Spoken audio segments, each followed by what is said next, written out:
In the moonlit embrace of rural Victoria, the decadent town of Buckley beats with a hidden heartbeat, the sanctuary of free-willed kindred.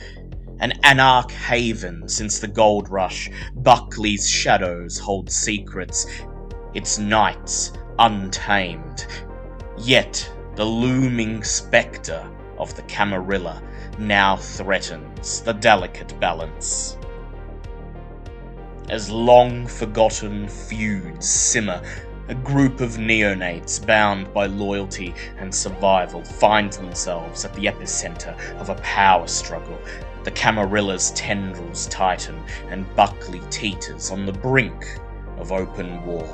Welcome to the dance of shadows in Buckley, where the anarch flame flickers against the encroaching night, a tale of defiance, politics, and the seductive allure of eternal power.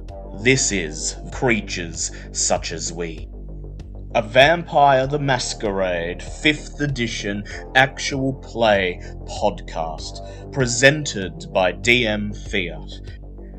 I am your storyteller, Dale, or DG, and tonight I shall be your guide through this hidden and treacherous world of darkness.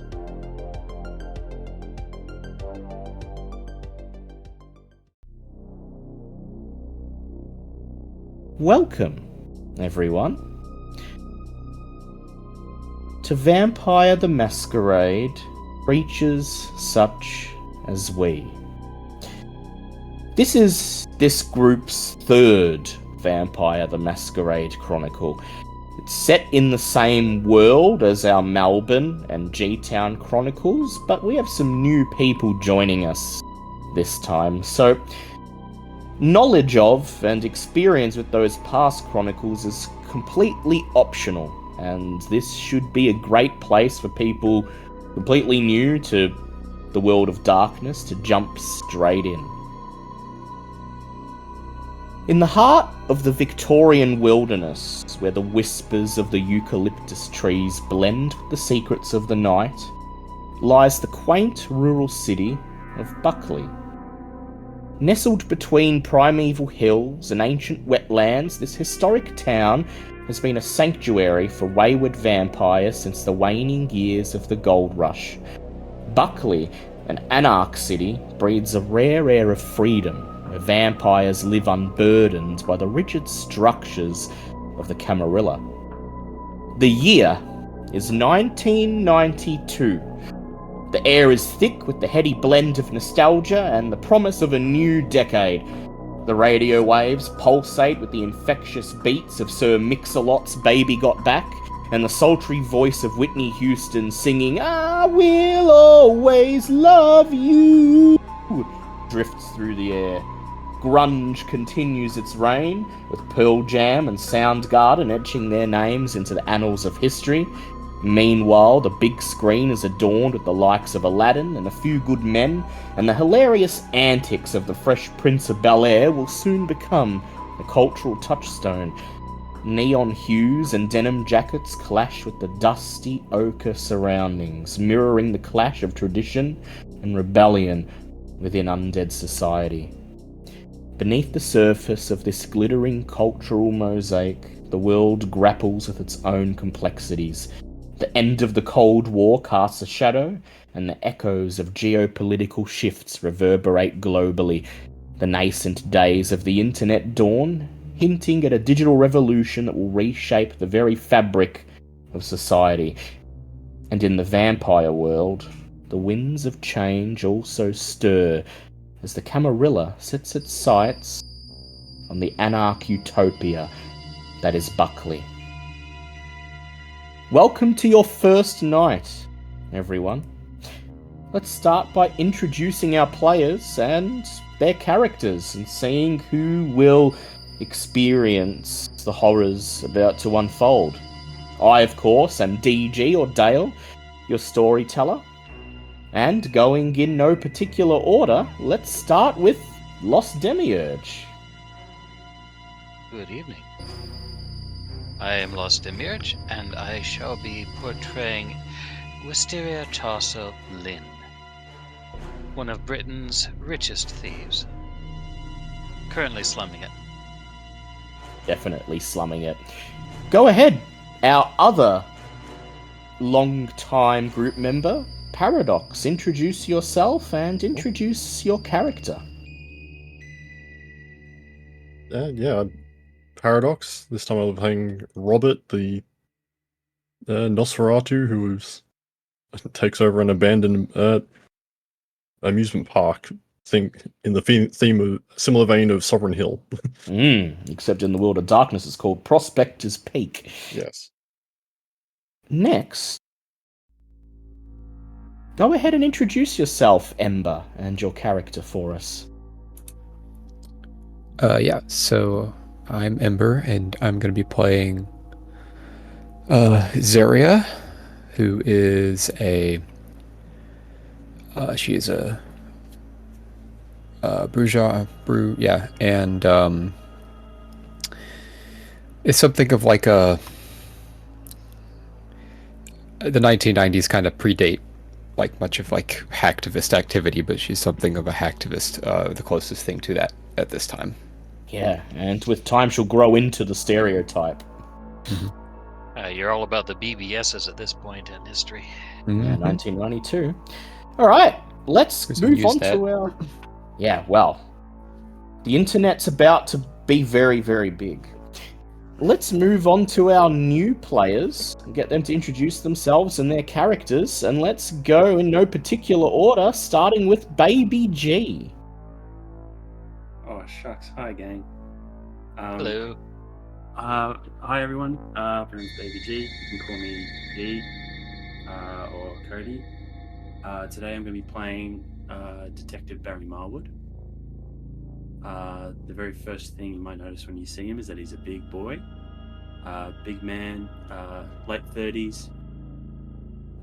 Very scraggly looking. And I think we'll leave it. We'll leave it there for now. Because there's more about him that's going to be very apparent soon. Next, we'll move on to Jessica. Go ahead, introduce yourself to the group and tell us a little bit about your character that you'll be playing. I'm Jessica. It's the first time I've played. My character's name is Maleficent Green. She's a university professor in physics. Professor Green. And she's a La Sombra. She's a La Sombra. A La Sombra who seeks to understand the mysteries of the world and perhaps use them as her tools. And finally, last but not least, welcome, Alex. Please introduce yourself and your character. Hi, I'm Alex. I'm playing Gil, who is Mr. Nice Guy of town. Very kind of dodgy guy, but mostly well liked around the town. Friend you can rely on, you can count on for anything, but you never know what he does for a job, and well, you'd never invite him over for dinner with the folks. We'll put it that way. So, let's get right into it. Your first night in the world of darkness. There's a sickening impact, like the crunch of a speeding car colliding with your body. You feel the cold skin of a terrible predator against you. Its powerful arms restrain you, drinking deeply from your fresh, hot blood. There's no comfort in the arms of the creature holding you, only unsatiable hunger. Gradually, your muscles relax, your thrashing ceases, and your consciousness slips away as blood ebbs from your veins. All that's left is blackness. You open your eyes. Your limbs are heavy, and the world is dark.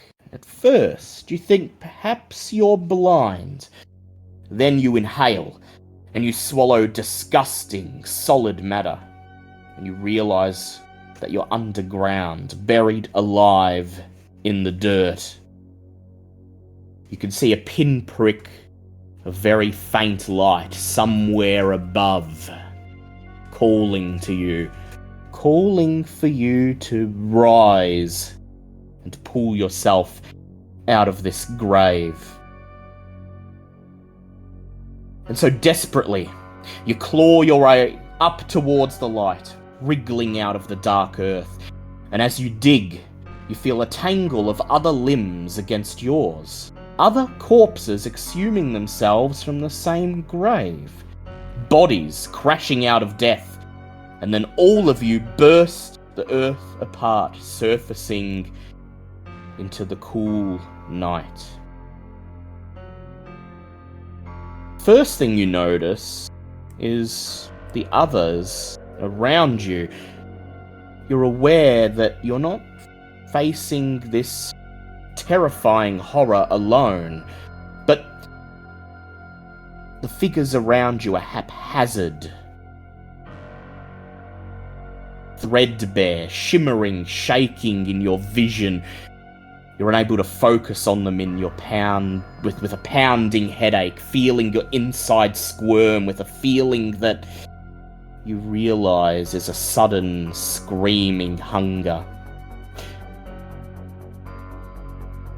You quickly look around the quiet, dark place where you have surfaced. At first, it all looks horribly unfamiliar. There's colossal leaves shading the area, tall, exotic plants and trees around you. But before you can make a complete survey, before you can reach out to greet those others around you, you feel that terrible hunger reverberate through your innards once again. You scan the environment, searching for anything that you can use to sate this craving. You know somehow, instinctively, that you need blood. Desperately. So in Vampire the Masquerade, whenever a vampire awakens for the first time in a night, there's a chance they'll get hungrier. Whenever there's a chance a vampire gets hungrier, we do what's called a rouse check to determine if they do. And to do a rouse check, you take just one single 10-sided dice and you roll it. And if it's a 6 or higher, that's a success, and you don't get hungrier. And if it's not 6 or higher, then it's a failure, and that means you get hungrier. So, as your blood begins to stir for the very first time, I'd like everyone to go ahead, make their very first roll, their very first rouse check, and tell me if you succeed or fail. Failure for Wisteria. Failure for Failure for Wisteria. Zaria. Failure for Zaria. Just a single D10. Single D10, 6 or above is a success, and it means you do not get hungrier. Robert failed too. Robert failed too. Success. Oh, I got a 1. You got a 1. That means you're waking up hungry, unfortunately, Jess. And Yeah. how'd you go, Alex? Nope. I am very new to this bot. Yes, our boss.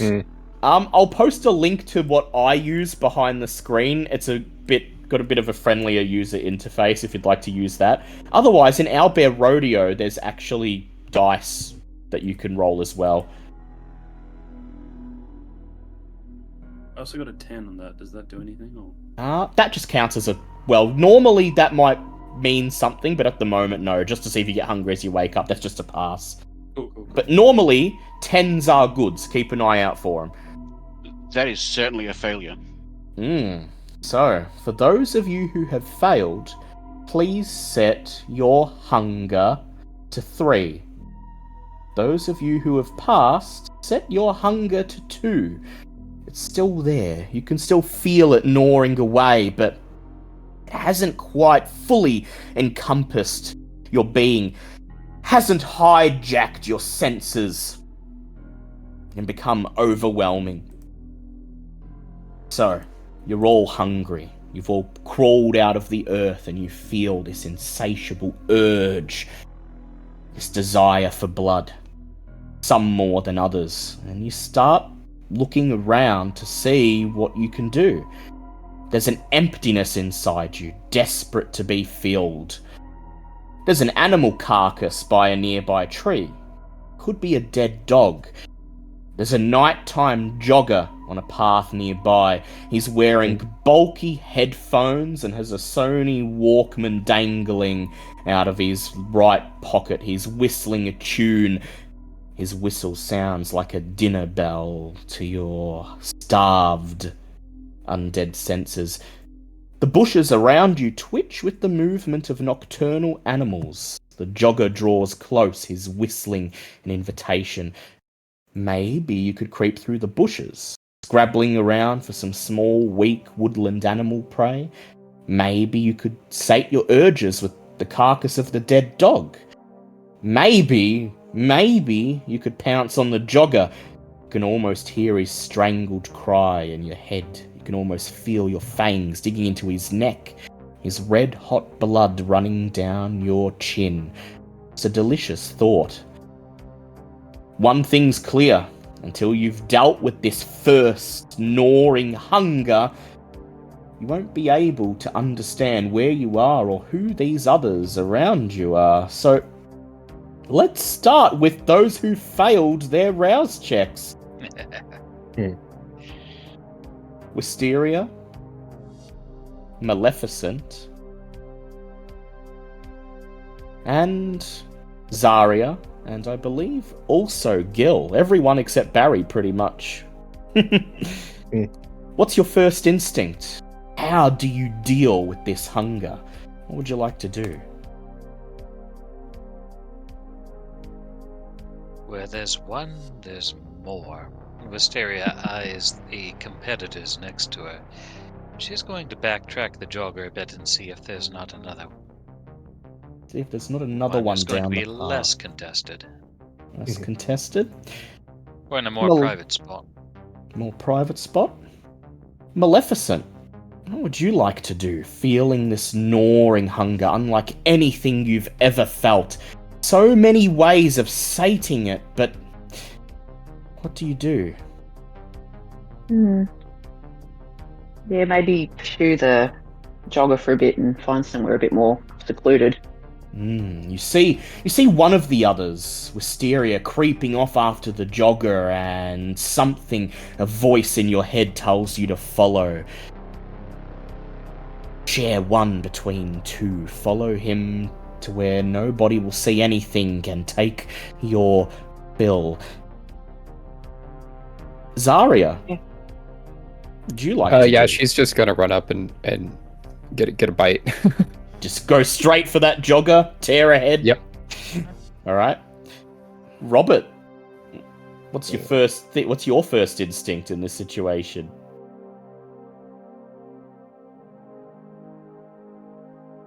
Yeah, hungry but confused and doesn't really. Like at the moment, he's probably gonna just go for like some of the movement in the bushes, even though he sees the jogger. But he's like a person. He's like, it's still a person. I can't. What? I don't know what this is. What? Hunt in the trees. And the last of you who is very hungry right now, Gil. What's the go, Gil? Well, one person's gone for the jogger, so why not share? Why not share? You'll go for a leg. Go for a leg, charging in after the others. Barry, you passed your hunger check. You're at hunger 2, not hunger 3. You're still very, very hungry. You can feel it gnawing at your insides, but you probably have the ability to abstain, to try to force those feelings back, if you'd like to. Several of the others you're with already seem to have charged ahead. One of them's vanished into the bushes, and the others seem to be making a beeline straight for that jogger. What would you like to do?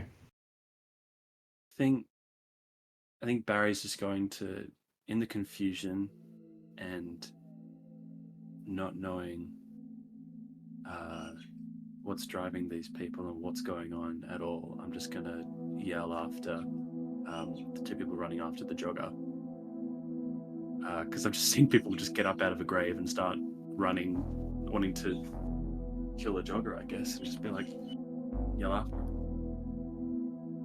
and you try your best to fight back these feelings of hunger. I'd like you to go ahead and roll for me a resolve plus composure check. How we do rolls in Vampire the Masquerade is I'll list 2 attributes or skills, in this case, composure plus resolve. And you get a dice in the pool for each dot you have in those attributes. So you count up your composure, count up your resolve, add them together. That's how many dice you get. And 6s or aboves are successes. So go ahead, roll me a composure resolve check to will yourself to not join in after them and instead call out a warning to the jogger. Yes, this is going to be 7 dice. 7 dice. You can do it.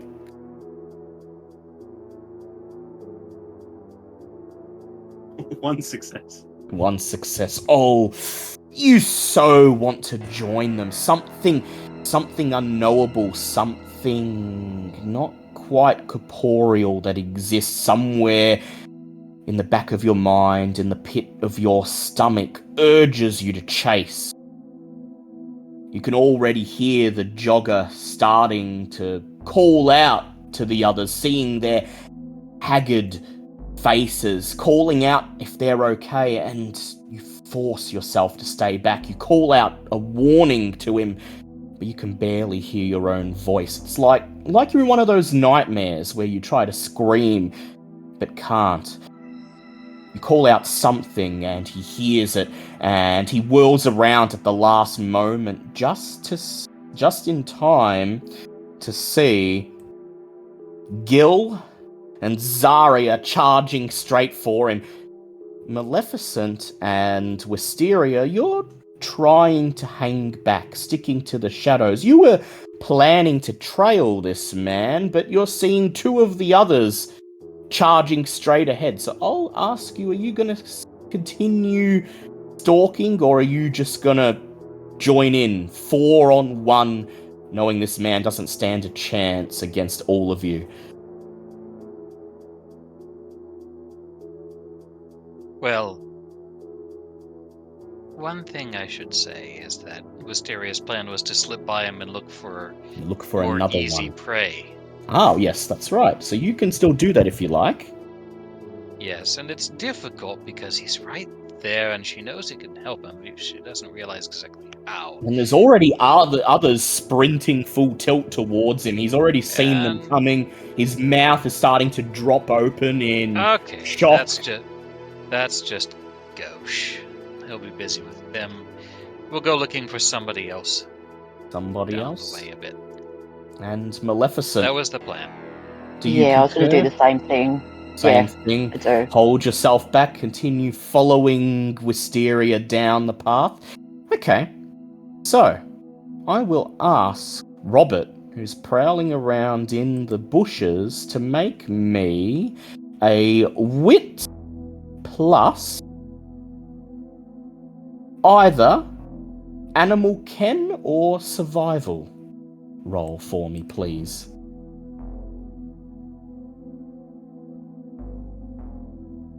Oh, I know what I'm using. Gesundheit.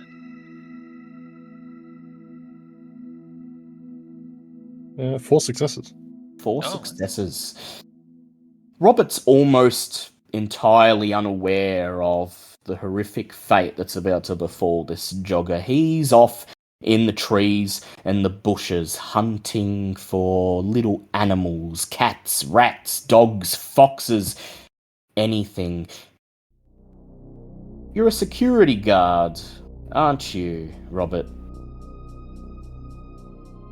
You've had to sneak up on people.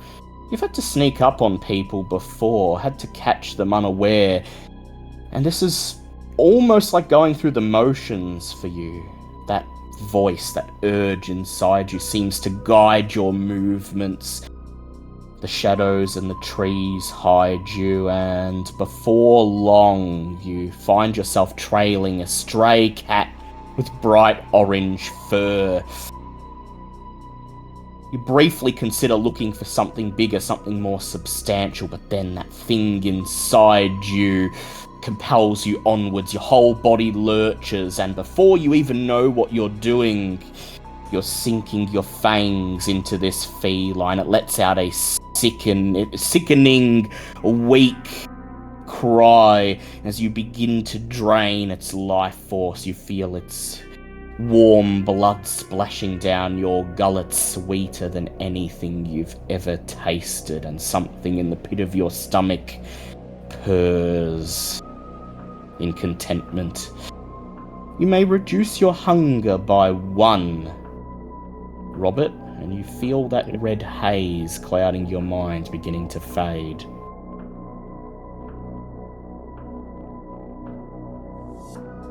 Gil? Zarya? You're sprinting towards the jogger.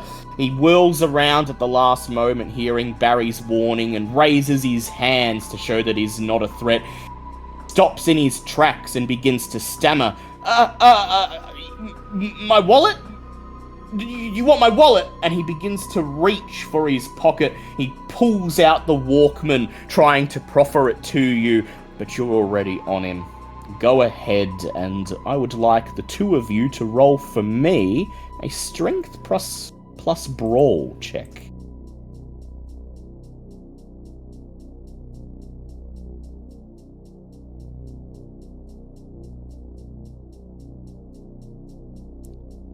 Two successes for Zarya. 2 successes. And how did Gil go? That's what we call a bestial failure. Yes. Bestial failure. Your hunger has gotten in the way. You feel yourself gritting your teeth. You feel your limbs beginning to tense, and then like a wild animal, you feel yourself leaping, pouncing through the air towards him. Your hunger clouding your judgment, not even attempting to consider this man's safety or autonomy. You don't even try to tackle him to the ground, you just leap on him, sinking your fangs into the base of his neck. He gurgles, his scream cut off just as Zarya reaches him, grabs him by the arm and pulls him down. And the poor man finds himself struggling feebly under the weight of 2 ravenous vampires. Barry, that red haze still hangs around you. Your vision still blurs. You still feel that nausea, that unrelenting hunger, but you're managing to maintain control of your faculties, and you hear this jogger scream in agony as these 2 force themselves on him, pin him down, and you feel your eyes widening in shock as you realize they're eating him. What do you do? Jesus Christ, I gotta pull them off him. Yeah. And so you rush to pull them off, and I'd like you to go ahead and make me a strength brawl check of your own. No worries.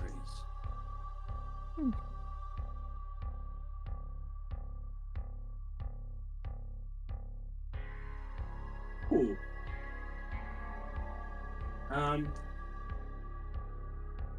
I got 5. I think it's a. Is that the critical? So a critical will be if you have at least 2 10s in the pool. Oh, okay. It's just 1. But it's 5 together. 5 altogether. Well, it wouldn't be the first time you've had to wrestle someone who's belligerent and uncooperative. It takes a few seconds to get there, of course, running onto the dirt track, and by this time they've already drained an awful lot of his blood, his skin starting to turn white and pale, his screams are weak and guttural, and as you reach for Zarya, you're able to quite easily pull her off. Zarya, you feel hands clamp down on your shoulder and wrench you away. And that moment, that sweet ecstasy that you've lost yourself in is cut short. But so is the red haze. It fades, dispelled quickly, and you return to your senses. You may reduce your hunger by 1, and then Barry turns his attention to Gil. Gil, who's really getting in there, who doesn't even seem to notice that Zari has been pulled away, who's sinking his teeth, his fangs in even deeper, and... Well, Gil, you can't control yourself. It's like the most potent drug, hitting you with the most pleasurable high you've ever faced. Like an orgasm and chocolate mixed together, and you cannot pull yourself out of it. You lay your hands on his body, Barry, and begin to pull. He growls like a rabid dog and lashes out with clawed fingers, his nails tearing into your cheek. You manage to extract him from the jogger, but you find him bearing down upon you, look of animalistic anger on his face. And I would like both of you to go ahead, Barry and Gil, make me strength brawl checks and we'll oppose them.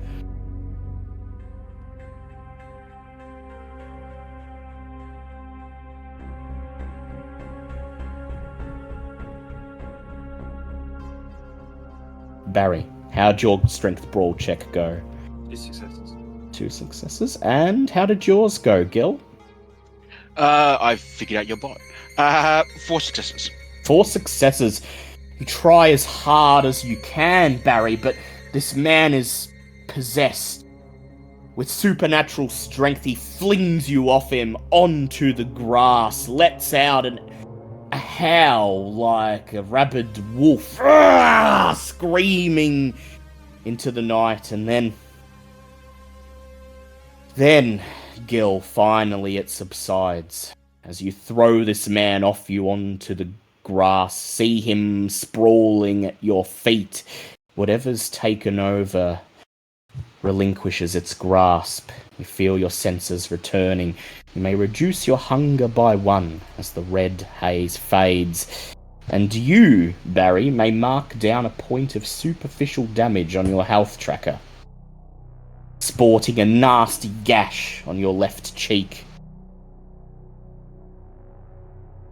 Having pulled both of them away from the jogger, you notice the jogger lying on the dirt road, and the 3 of you have returned to your senses.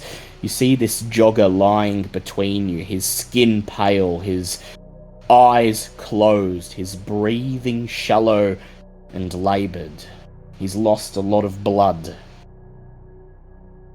What do you do? Well, we gotta call an ambulance for the guy. But before that, what the fuck were you two doing?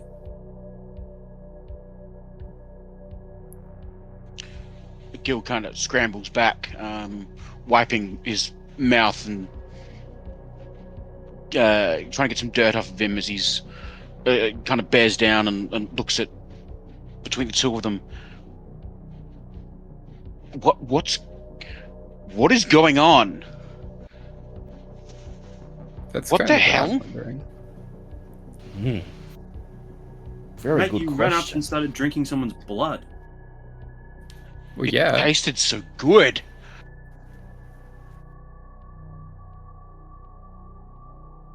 Right, we gotta get help for this guy. You reach for your phone, Barry, and there's no service. Oh, you're fucking kidding me. At your feet, the jogger looks up at you, his eyes open. He opens his mouth to say something. And then he breathes one last gurgled breath. What do you do? Shit. Shit. What the fuck have you done? You kneel over him, attempting to administer CPR, but he's not breathing. His eyes staring glassy up into the sky. His clothes stained with blood. His skin torn with bite marks. Gil, Zarya, you've killed this man. We'll deal with that shortly. Maleficent and Wisteria, you're vaguely aware of the screams from somewhere in the darkness behind you, but you've got your own needs to attend to. Let's see if you can't find another unfortunate victim that you don't have to share. Wisteria and Maleficent, go ahead and roll me a wits plus stealth check. All right. Oh, that I can do. Maybe. I say that now.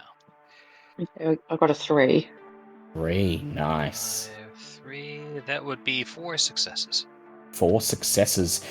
The two of you moving silently with purpose down the dirt track. You're aware of each other's presence, striding side by side, but only vaguely, like two ships passing parallel in the night. Your attention entirely focused on that flicker of movement ahead. The dirt trail crests a hill, and then on the other side, there's a man in long grey overalls. He's holding a green hose in his hand and whistling as he sprays fertilizer onto a garden that flanks the track. Whistling, and with his back turned to you, the man, this poor groundskeeper, is completely unaware of your presence. What do you do? Well, Wisteria focuses on him, shares a glance with Maleficent, gives her a single nod. Looks like they're hunting together now. She's running entirely in instinct here. Some part of her upper mind is screaming at her, but she ignores it. She slides up behind him and puts him into a chokehold. Well, she isn't too good with chokeholds. She just slides up behind him and sinks her fangs in. Grabs his shoulders. Right into his neck, hand on his shoulder, fangs drawn and straight into his neck. His whistles immediately turn into ear-splitting screams. Maleficent, what do you do?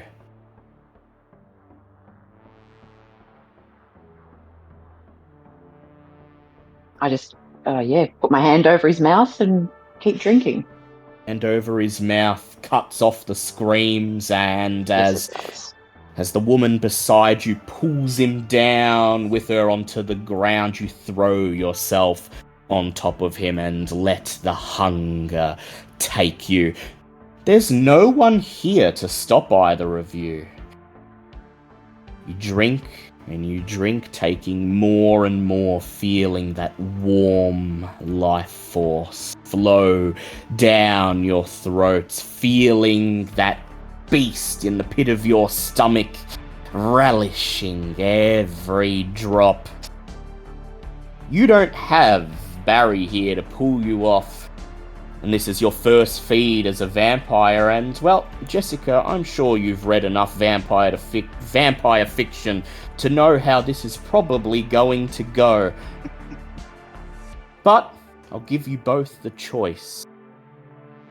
As you drink, a voice of reason echoes in the back of your minds, almost instantly drowned out by the roar of the beast. You can feel this man feebly struggling, and you realize for a brief moment what you're doing. You're monsters preying on an innocent man, and do you try to stop? Wisteria does, but not for the reasons that you'd normally think. Maleficent, how about you? Do you listen to that little voice of reason, try to pull yourself away to save this man's life, or do you ignore it? Revel in the blood. No, I think I'll stop. Sure. So I'd like both of you to go ahead and roll me Resolve plus Composure, and we'll see if you have what it takes to restrain yourselves. 2 successes. Two I got a successes. 3. 3. Maleficent, you're the first one. You're able to pull yourself out of this frenzy, realize what you're doing, and let go of this man, falling back in shock. But Wisteria no sooner has the voice registered its displeasure, and it's already been overridden by the beast. Well, You to lose be fair, yourself in it. Go ahead. this is the first time in her life she's ever had to go hungry. Indeed. And so you feel the man's heartbeat growing weaker and weaker and weaker as his body falls limp in your arms. And Maleficent, as all of your senses return, as agency floods into your mind, you see this other woman, Wisteria, draining every drop of this man's life force. It's clear within a few seconds he's going to die. Do you intervene, or are you too shocked with what you've just taken part in to register that this is happening at all? I'm actually considering as to whether I'll join back in or not. Yeah. Hmm. Feebly struggle. The beast is whispering in the back of your mind. Are you sure you've had enough? More. It's your first time. Why not? Take it all. Let it all hang loose. So you stand there deliberating, not acting, and then the deed is done. The last drop of blood slides down your throat, Wisteria, and it's done. The man breathes his last, and the red haze vanishes. Jessica, you may reduce your hunger by 1, so it goes down to 2. But Wisteria, you may reduce your hunger all the way to 0, as you've completely drained this man. And now you come to see his broken body cradled in your arms. This nighttime groundskeeper.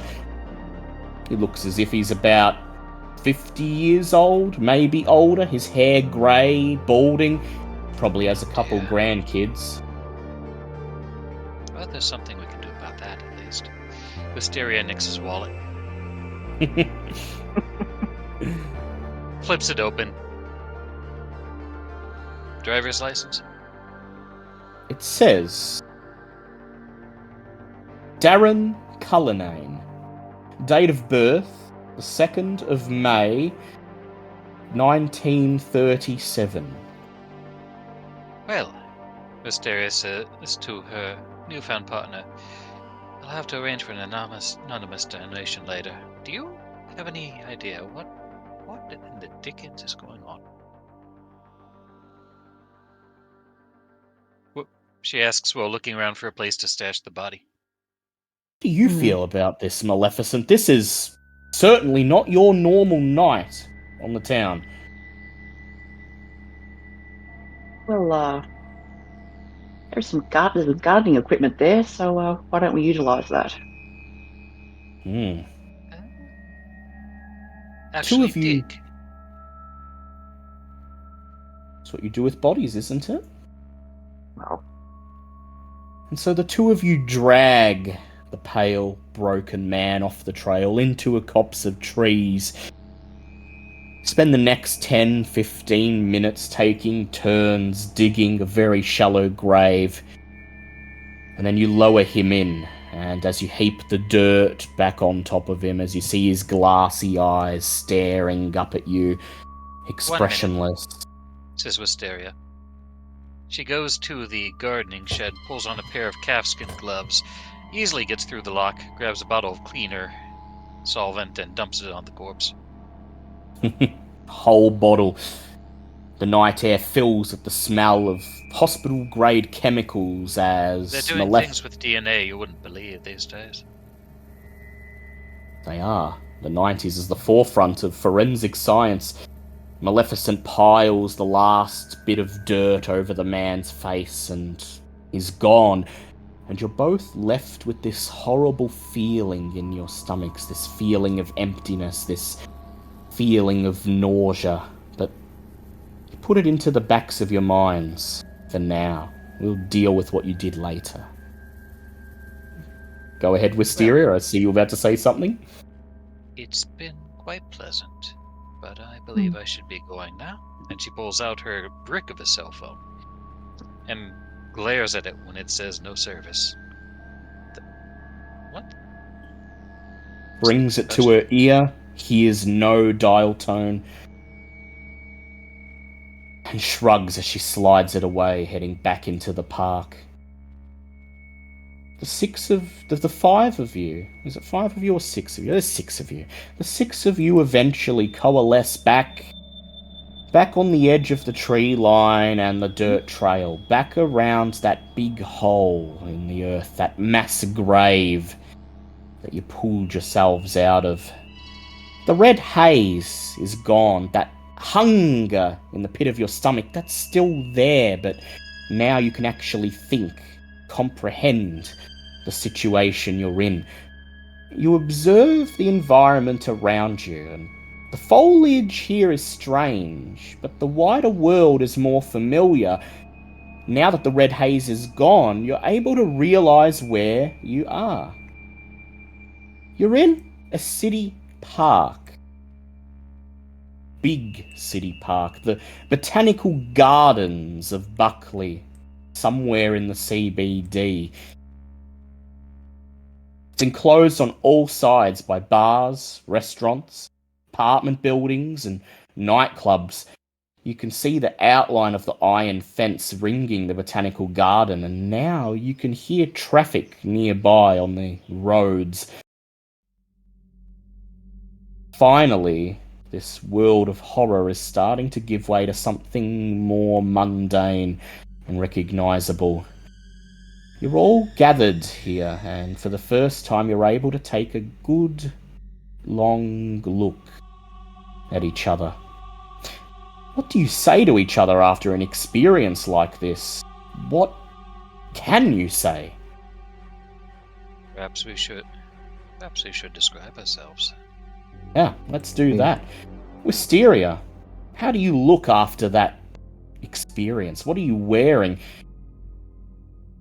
Wisteria is wearing the early 90s boss lady stereotype. It's a pantsuit, a nice one. It was Louis Vuitton at some point, but it's been through the grave. So her brunette hair is elegantly coiffed. She's thin, trim, and not particularly attractive. Not particularly ugly either. It's just not something she seems to be give much thought to. Not having a good night.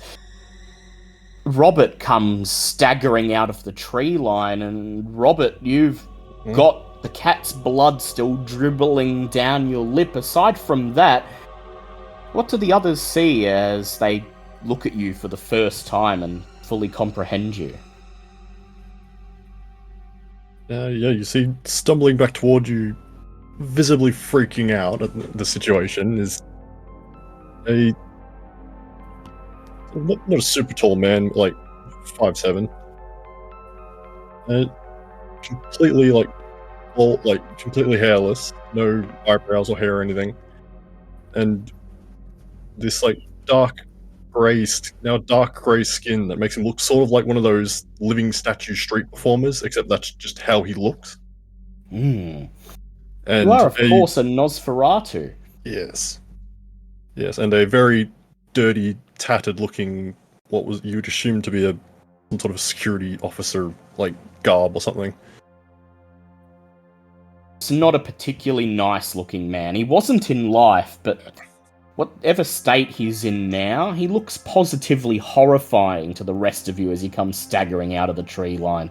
The grey, stony skin, his slightly lopsided nose, asymmetrical eyes. This is conventional ugly, enhanced supernaturally. It's just, what's going on? What happened to me? What the hell's going on? It's just freaking out, just like repeating the same thing over and over again. Maleficent, you're probably not having the best night of your life either, as you stagger up to the others and they see you for the first time. What do they see? Well, I mean, I'm a very cool, calm, and collected sort of person. I'm a sort of Kay Scarpetta-esque looking type woman, short blonde hair, green eyes. My tweed jacket's a little bit worse for wear. Blonde hair, perhaps a little bit messed up. Specks of blood on the surface. No, not really specks of blood. I'm more of a, not a messy. There. Fairly neat eater. I've just got a bit of red lip gloss sort of thing. Yeah, sort of slightly more disheveled than you normally would be. Yes. Barry and Zarya and Gil are all standing there, and Barry's holding this brick of a phone in his hand, frowning as he realizes it's out of order. In the light of the full moon, you all seem to have unnaturally pale skin. Almost like you're as bloodless and lacking in warmth as the dead bodies you've left behind. And we've got 2 more descriptions, don't we? We do. Barry, having tried your best to save the life of that jogger, what state do the rest find you in? I think you just see this big old man hunched over the body of that jogger. You can't tell if he's praying or if he's still desperately trying to apply some sort of CPR. He just seems absolutely mortified. You can see his sharp, dark eyes staring into a void as he's slowly putting the pieces together of the experience that he's just had. And he's still wearing his, even though he has been buried, his Vicpol uniform is still much worse for wear. It seems like these days he just never takes it off. Yeah. Sort of light blue. Probably got like a week's worth of sweat from being a beat cop woven into its very being. Yeah, absolutely. And he's got dark, shabby, almost crop cut hair that's never looked after, and like a 3-day growth, and just very wide. Beside you stands Gil, and Gil, you're just coming out of that animalistic frenzy. You still feel your extremities twitching. You still feel that voice in the back of your head rattling the bars of its cage, protesting that it didn't get to take what it needed. What sort of state are you in? Imagine Gil is probably a bit of the odd one out. He's got a jeans and a flannelette shirt tucked in, very dirty and a little bit blood smeared at the moment. Light brown hair, looks like hasn't shaved in maybe a few days, maybe a week. It looks like he's trying to kind of emulate the look of somewhere between Bruce Springsteen in the 90s and maybe like Jimmy Barnes. But it's kind of weird. You can see the blood smear on his face. from where he's trying to wipe the blood from around his mouth. But at the same time, he has this weird kind of look where it doesn't seem to fit properly on his face. Like, he doesn't seem like the kind of guy who would have a blood smear around his face. He looks like he's too innocent. There's just nothing there. He's just a normal guy. Like, stuff doesn't happen to this kind of guy. Like a little kid with red cordial smeared around his lips. Yeah, a bit like that. But he's obviously not a little kid. He's probably late 20s, early 30s. Whatever monster you saw before, Barry, seems to be gone, and as you look at Gil now, you realise that, well, he's just like you. He's just someone who's woken up in this horrific situation, has no idea what is happening, and felt those terrible, terrible urges. And lastly, we have Zarya as the realization of what situation you're in floods your mind, Zarya. What state do the others see you in? So she's kind of like, I mean, I think she's probably been through worse.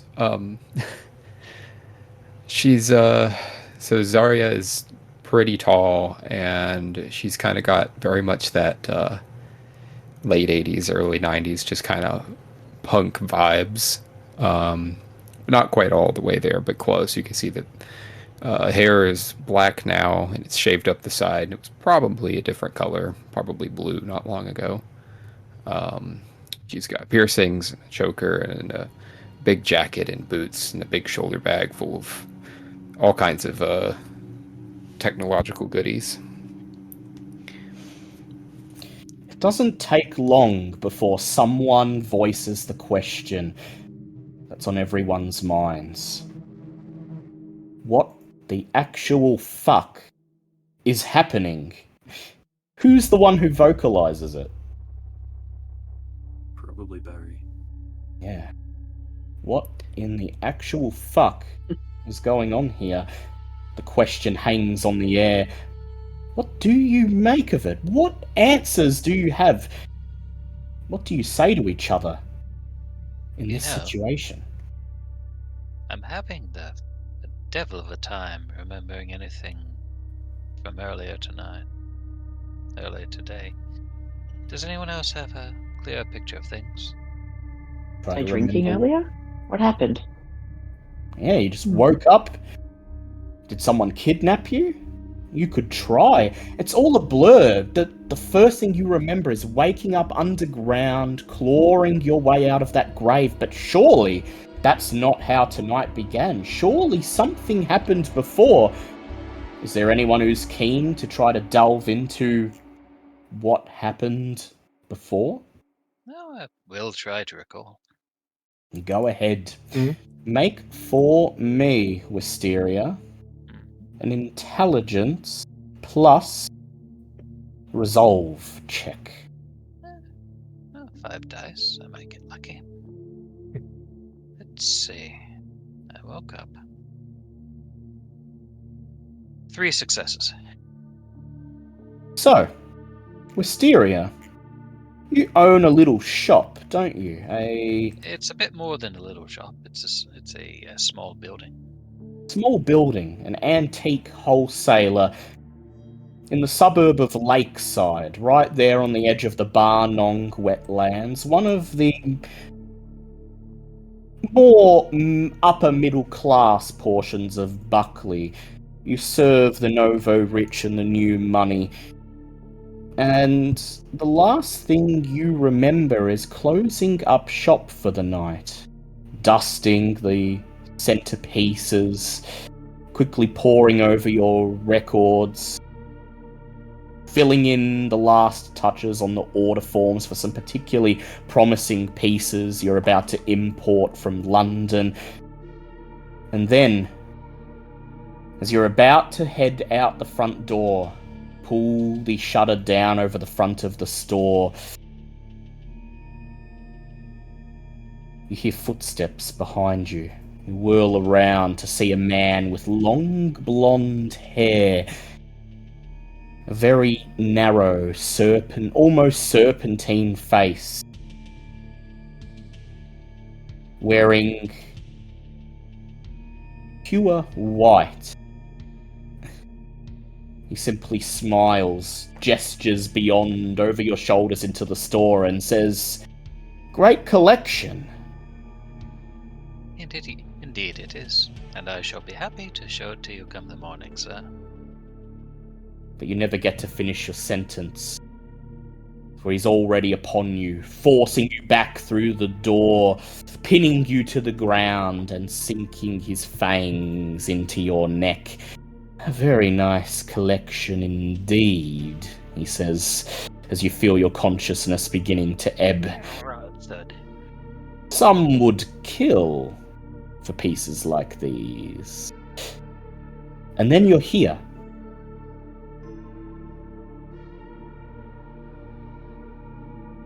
Someone's taken liberties. Anyone else keen to try to bring some reason to the madness they're caught up in? I suppose Robert would probably attempt to, like, trying to rack his brain about what the hell's happened. Yeah. Especially Robert, seeing as, like, looking around, he seems to be the most severely affected. Yeah, definitely. Does anyone comment on Robert's grey, stony skin? Of course not, that would be rude. Any other situation, if you hadn't just seen a man's blood drained in front of your eyes, you'd probably think that Robert needs to go to the hospital right now, but something's not right tonight, and it doesn't even occur to you to ask if he's okay. So Robert, go ahead, make me an intelligence plus resolve check.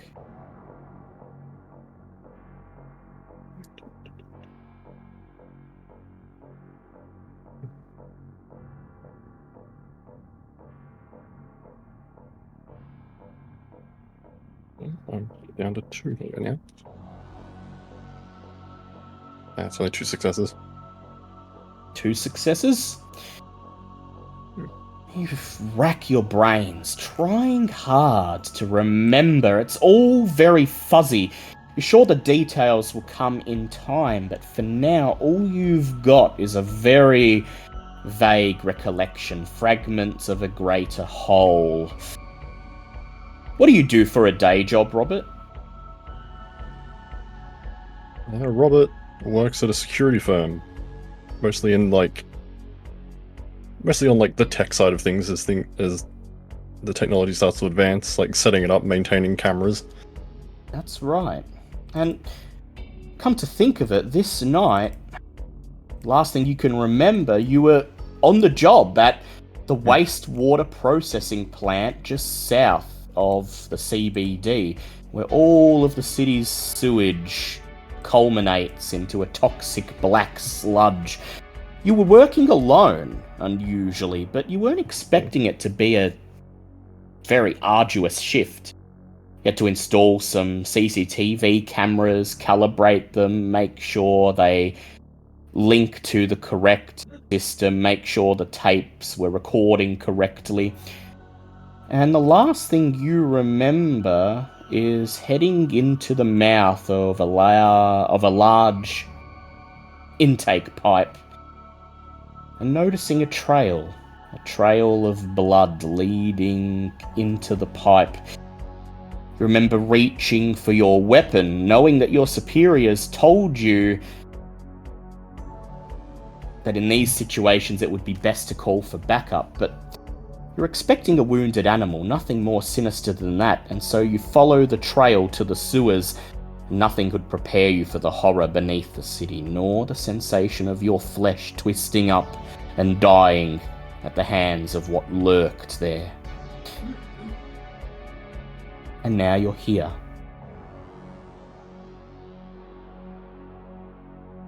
Is anyone else desperately racking their brains? Or is everyone else focusing on figuring out what to do next? I think Gil's trying to recall what happened in his night. Yeah, what happened to his night? Go ahead, make me an intelligence plus resolve check, Gil.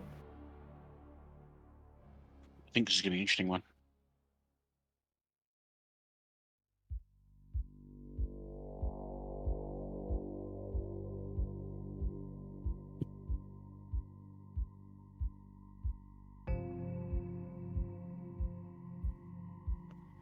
That's How'd you one. do?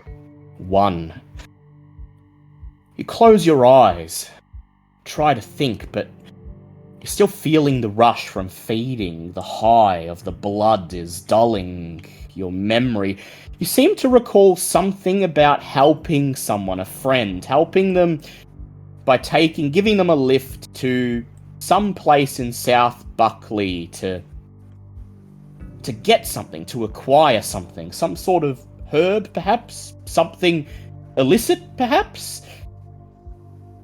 And you vaguely remember things going wrong at the meeting point, turning up at that old, disused cannery and finding someone else waiting for you instead. The rest is a mystery.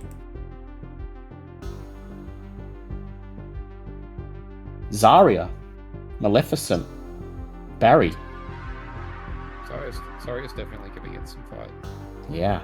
Alright, go ahead, make me an intelligence plus resolve check.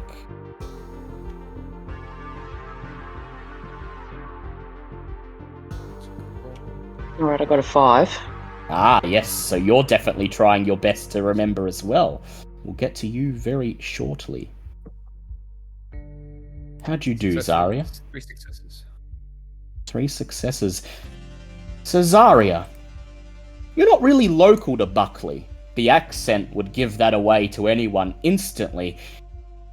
No, you were in Buckley because you were trying to get in touch with some computer friends, hacker friends. It's 1992, so activists don't really exist. Let's call you a group of enthusiasts then. They'd helped you secure accommodation at a local hotel, the Parkview Hotel, way down at the southern end of the CBD.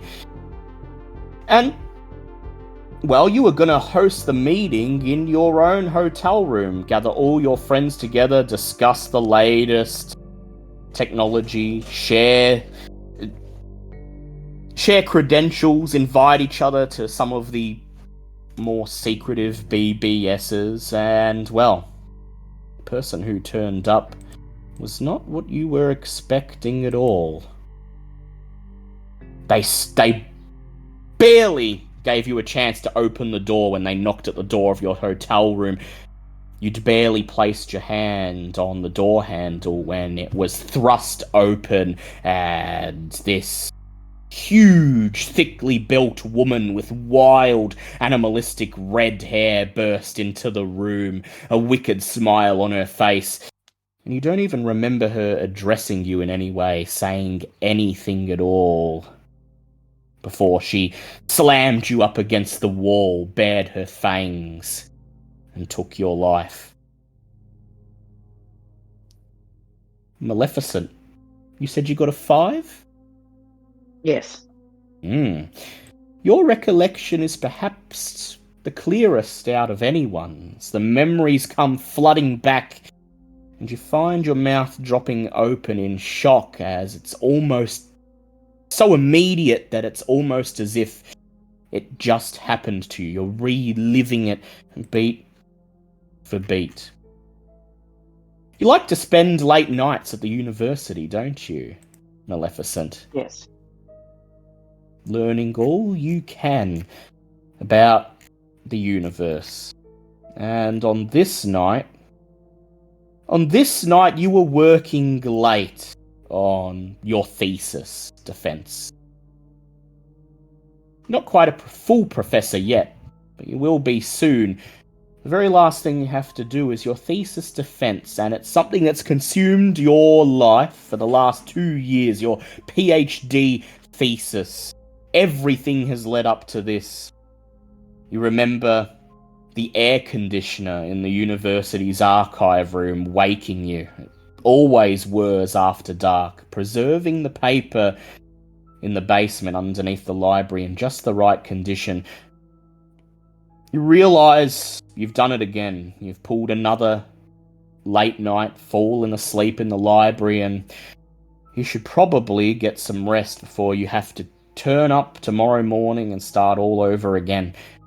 It's too late to leave through the front door, though, so you creep through the basement towards one of the staff entrances, and in the darkness you press against something soft.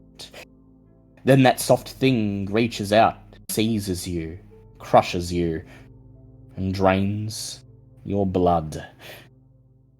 And then black, until you found yourself waking up in that grave, crawling out of it, bursting out the earth, no longer human. Everyone's memories are flooding back, and there's just stunned silence for a few moments as everyone tries to make sense of what happened, tries to bring up the topic of what to do next, when suddenly I'd like everyone present to make a wits awareness check. I will ask, does anyone have the discipline of Auspex? I do have danger sense if that helps, but no, no aspects. I have all specs. Do you have heightened senses? That I do, yes. Yes, so you, Barry, may go ahead and add an extra dice to your wits awareness pool for this. Lovely.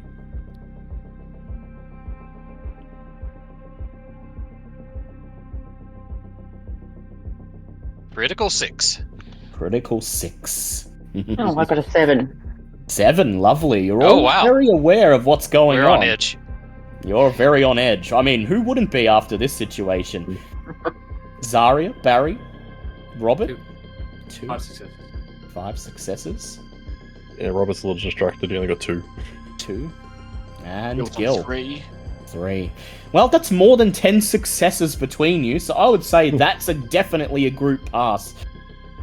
Barry, you're the first to notice, but only by a split second. Your senses seem to be sharper than usual. The ambient light cast by the full moon ever so slightly brighter. Each sound, each twig being crushed beyond the tree line, each branch dancing in the wind seems ever so slightly louder. You hear the clicking of something being unlocked, and then all of you hear the sound of a thick, wrought iron gate slowly being opened. On the edge of your vision, just beyond the dirt track, the gate to the Botanic Gardens is being opened by a person, a very small-framed, feminine silhouette. Probably a caretaker, based on the fact that she's unlocking the gate. She hasn't seen you yet, and you have a few seconds to make sure she doesn't, if that's what you'd like to do. Everyone stick together, we gotta run. Wisteria Turn looks and to the run. body. The body of the jogger still lying broken on the dirt trail. Yeah, he's still there. Whoever this I person concur, is, you'll probably see him in a few seconds. I concur, but for your own sake, one of you had better take that body. And Wisteria takes off. Turns and runs. What do the rest of you do? Yep, so am I. Turning and running as fast as you can? Yep. I think Robert? yeah, in the moment that like everyone's distracted with the gate opening and that Robert like unconsciously activates unseen passage and just disappears. Yeah. Unseen passage. Your obfuscate. Does anyone else have obfuscate? I do, in fact. So, this is your first time using it, so Robert, Success, I I don't will get over ask... Yeah, I was going to say. Yeah. Your first time using it, even if it doesn't normally require a rouse check, I will ask for one. So, are you using... Do you want to use your obfuscate, Wisteria? I think, in this case, it'd fire off without her intending it to. So go ahead, make a rouse check for me. Total failure. Yeah, I get a little hungrier again. Easy Little come, easy go. hungrier. Easy come, easy go. You feel that pang of hunger run through your nervous system as you turn and rush towards the tree line, unconsciously rousing the blood and seeming to pull the darkness around yourself, hiding you. Meanwhile, Robert just turns and runs, and you don't hear his footsteps. He silently glides away.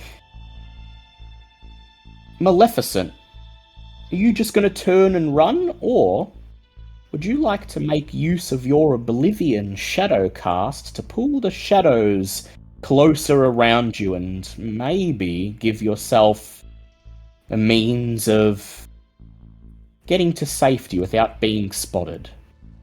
Yeah, I think I will. So go ahead and make a rouse check for me. We'll see if you get hungrier.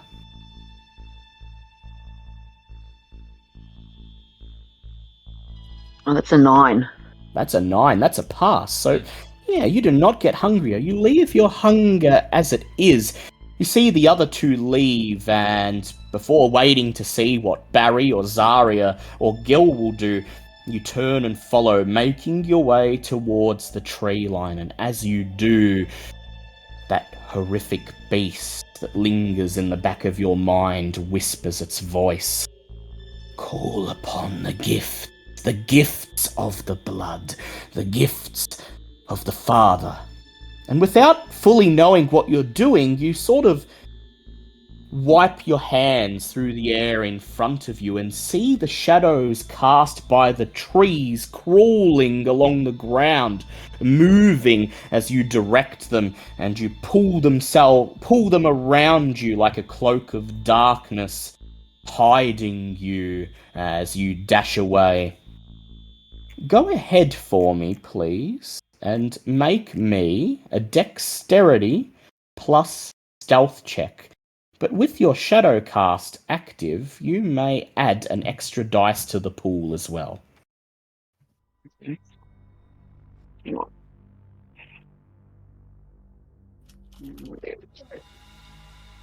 Isn't it 2 extra dice?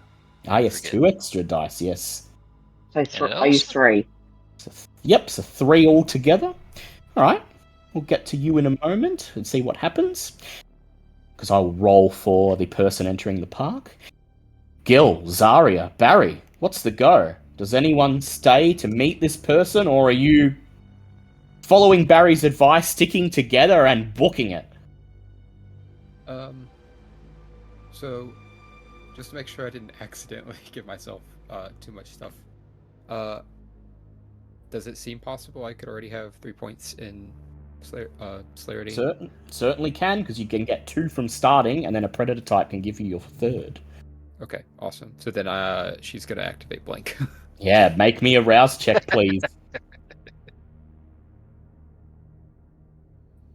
I came up with Hungrier. 3, 9, and 6. 3, 9, and 6. Well, that's 2 successes. So I'll keep that in mind. And how do you do, Zarya? Failure. So Failure? hungrier. Yeah. It's almost like you didn't feed. I guess that's what it's like to be a cat. But the hunger wells up. The beast calls upon you. Yes. You help me and I'll help you. And then, before you know what you're doing, you are running faster than you've ever run before. What's the go? Straight for the tree line? Or do you want to run straight past that person and out the open gate right past her, knowing that she probably won't even see you? Right past. Right past her. I won't get you to roll because you're using Blink. You move with supernatural speed, and the woman, as you get close to her, you see that it is indeed a woman.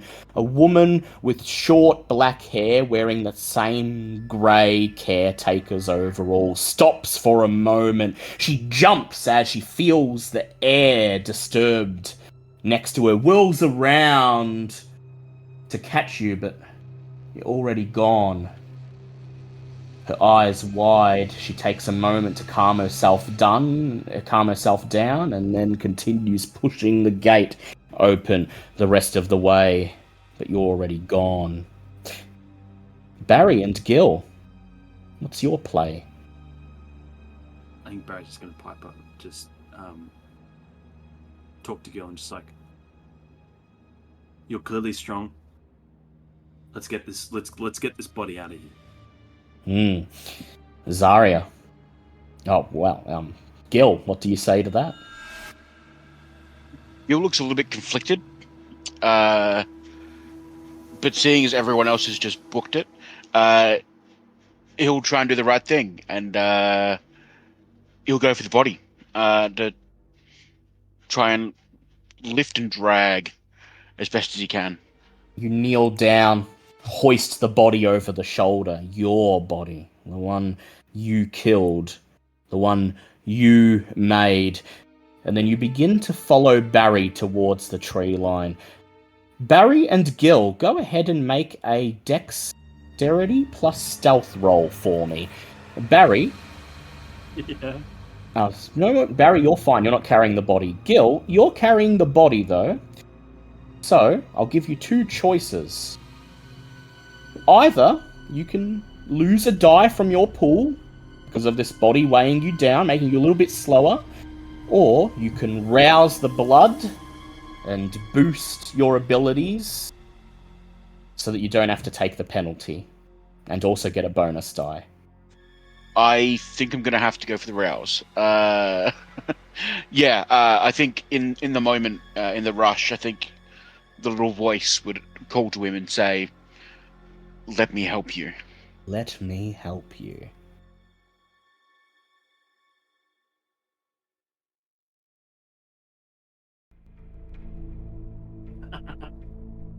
Hey, success. Success. Do not get hungrier.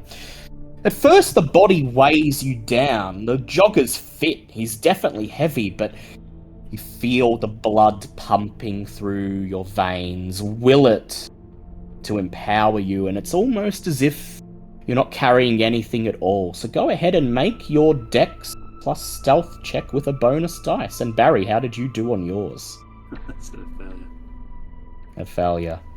No successes at all?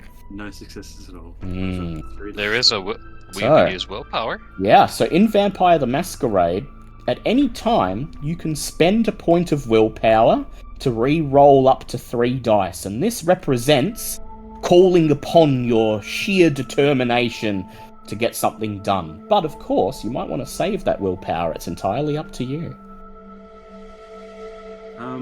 Yeah, I'll use a willpower. Go ahead, re-roll up to 3 non-hunger dice.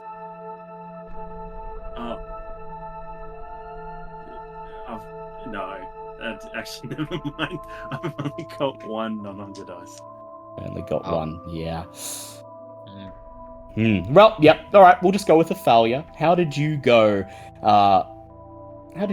Gil? Getting the body out of here. 1 success. 1 success. So, you happen to be lucky, because she only rolled 0 successes. Nice.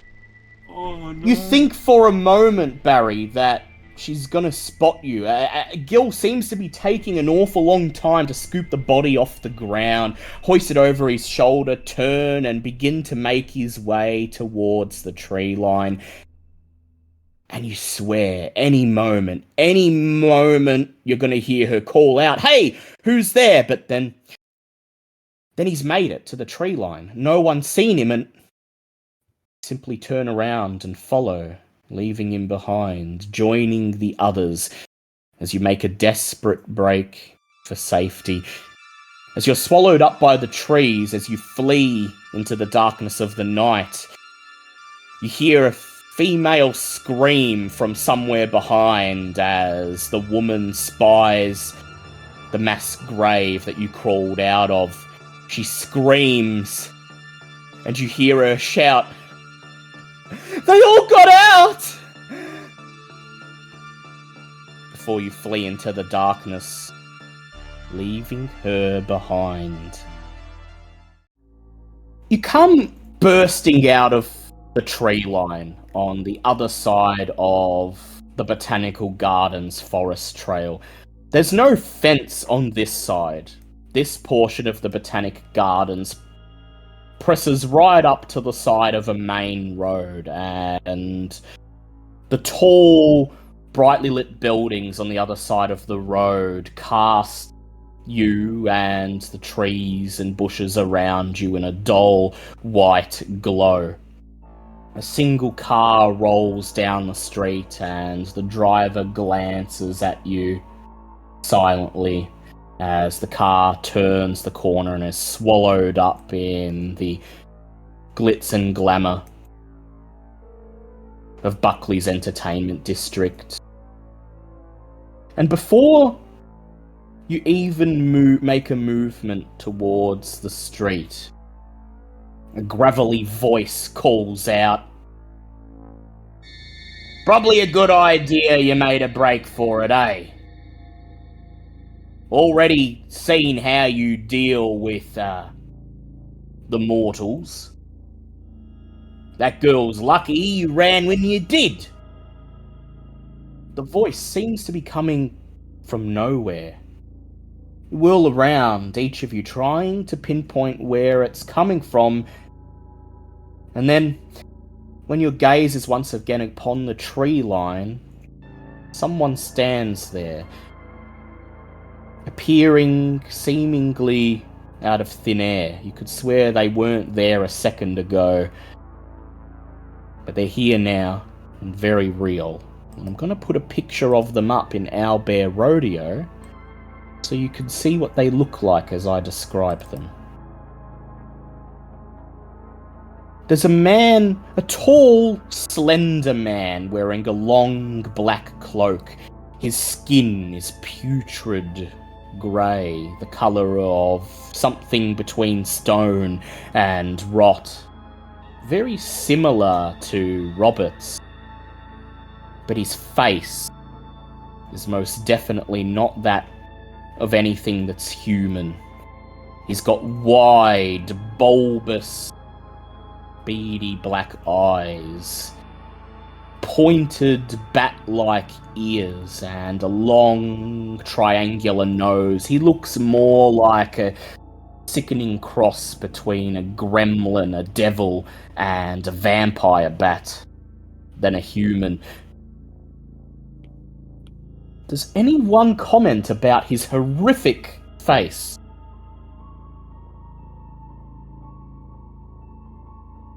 Jesus Christ.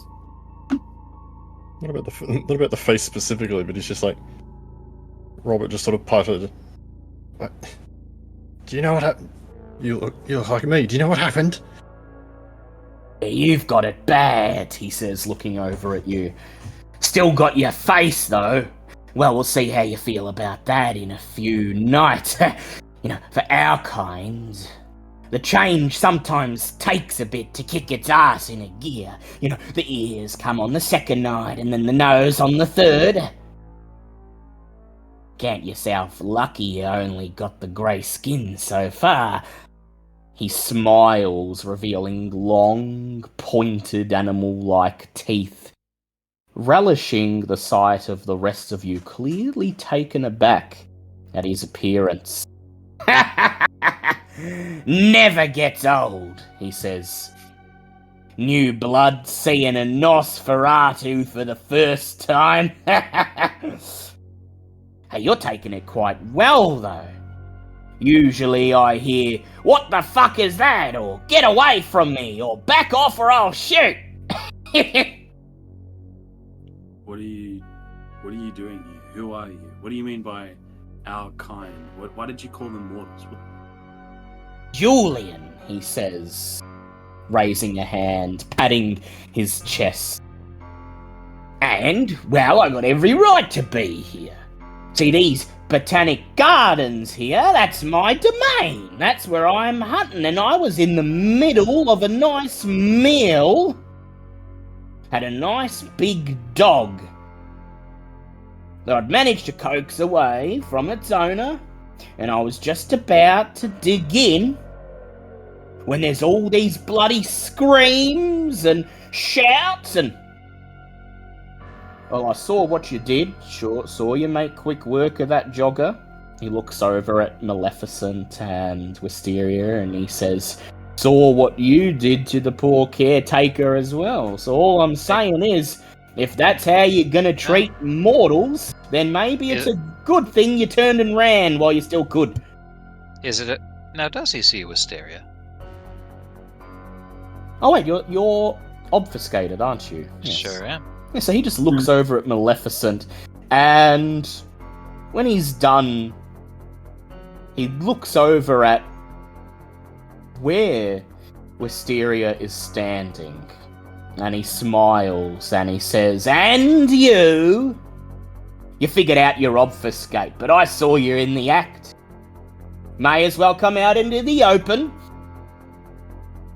and I'll give you." I'm sorry, the but I haven't answers the you're foggiest desperately notion what seeking. you're talking There about. we are, he says, as This is you strange. materialize, realizing that he couldn't see you. So, you've all woken up. Somebody's buried you in the dirt in my domain. You've woken up, made a right old mess of things. And I've got to ask why. But I don't suppose any of you got the answers, huh? He shrugs. Not entirely to my satisfaction, says Wisteria. Although, would you happen to know a fellow who wears all white, has blonde hair? All white, blonde hair. Huh? Could be one of Probably the, an arse. could be one of the snakes. I suppose you'd all have sires, but the way they dumped you in that grave, that's not how we do things around here. He says, Sorry, he shrugs. You wouldn't know what any of this stuff is, would you? Sires, graves, I was mortals. just about to say that, mate. What the fuck is going on? Well, look, might want to make sure you're sitting down. Or at least leaning against a tree or something. He gestures towards a park bench by the side of the road. I mean, can we do so openly here? So long as nobody's around to hear it. And he stops and waits as another car rolls past you. The driver seeming to meet his eyes for a split second before carrying on. And then you're all alone there on the edge of the road. So, it's May 28th, 1992. It's currently, he peers down at a brass wristwatch on his arm. About 14 minutes past 1 in the morning. And now you know when you are, let me tell you what you are. So you woke up, pulled yourself out of the ground, and you felt the hunger, right? And you gave into it. I saw what you did to that poor jogger. And by the way, he looks over at Gil, who's still holding the jogger's body over his shoulder. He says, "Favour to you, leave him with me. Wouldn't be the first time someone's messed up on their first night, huh?" You kind of looks at him like a bit apprehensively and thinks about it for a second. Where should I put him? He shrugs and gestures to one of the trees behind him. "Just put him down there. I'll deal with him later." Out of view of the street, and he turns to you, Wisteria, hearing you about to talk, and he says, You, and, you, he points at Maleficent. Burying the guy in the shallow grave? Well, he probably won't be found for about a week. Probably covered your tracks, but you'll need to do better than that, see? You can't be leaving a trail of dead bodies. Hold on, you guys did what? I was going to go. Julian We shrugs. can discuss this later. He says, "Well, while you were busy dealing with that jogger, these two bumped off someone else, one of the caretakers. Only they didn't just leave him there, they put him in a shallow grave." Jesus Christ. Look, I ain't got all night to be babysitting orphaned fledglings, but you woke up on my domain, obviously fumbling around, so... He takes a deep breath. I'm terribly sorry for the disruption, sir. It was not our doing or intent. Wisteria's thumbing out her wallet and sliding out hundreds. Please allow us to recompense for the trouble, and I was going to have my man pick up the body after we'd gotten safely away. He shrugs as he takes the money and he says, well, look, you didn't need to pay me back. It's obvious you didn't choose to wake up here. It's obvious your sires or someone else are making some sort of power play, and you're the unfortunate patsies that have just had to live through the whole thing. Look, you're not human anymore. I'm sure you figured that part out, right? Yeah. The words Bram and Stoker seem to be coming to mind, unfortunately. Right on, he says, smiling, pointing a finger at you. And as he smiles broadly, you can't help but notice how very long, thin and sharp his teeth are. They're more like syringe needles than anything you'd ever call teeth. Sharp as razors. You're all dead. More specifically, you're vampires. You know, animated corpses addicted to the blood of mortals. We don't use the word vampire, though. We say kindred. Vampire's just what they say in the movies. The movies got some things right. You're stronger, faster, and tougher than you were when you were alive, but you have to feed on mortal blood. Now, I know you've felt the pull of the beast urging you to drink. You've already done your best to attend to it, but you're going to have to learn how to do it properly. You're going to have to learn how to restrain yourself. Luckily, the first time you feed is not quite like the others. Now that you've tasted it once, you'll never want to taste anything else, but also you know what to expect. And it'll be easier to pull yourself away. And if you're going to last long in this state, you need to understand that when you feed, you don't make a mess. You don't leave a trail. If you can feed without killing someone, that's the best outcome. But if you do kill someone, you best make sure you cover your tracks, and you best make sure you understand the gravity of what you've done.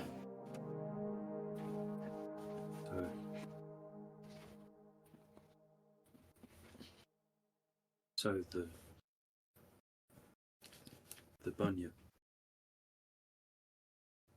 the Buckley bunyip, he was a vampire. Probably a kindred, probably one of us, probably a Noz like me, I'd say.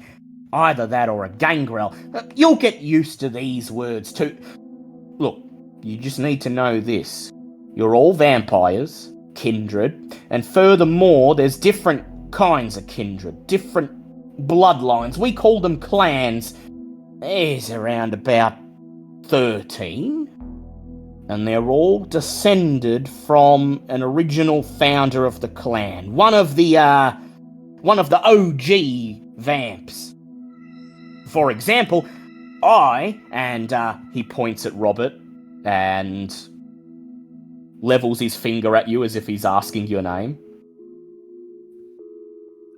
Robert. Robert, right. So me and Rob here, we're of the Nosferatu clan.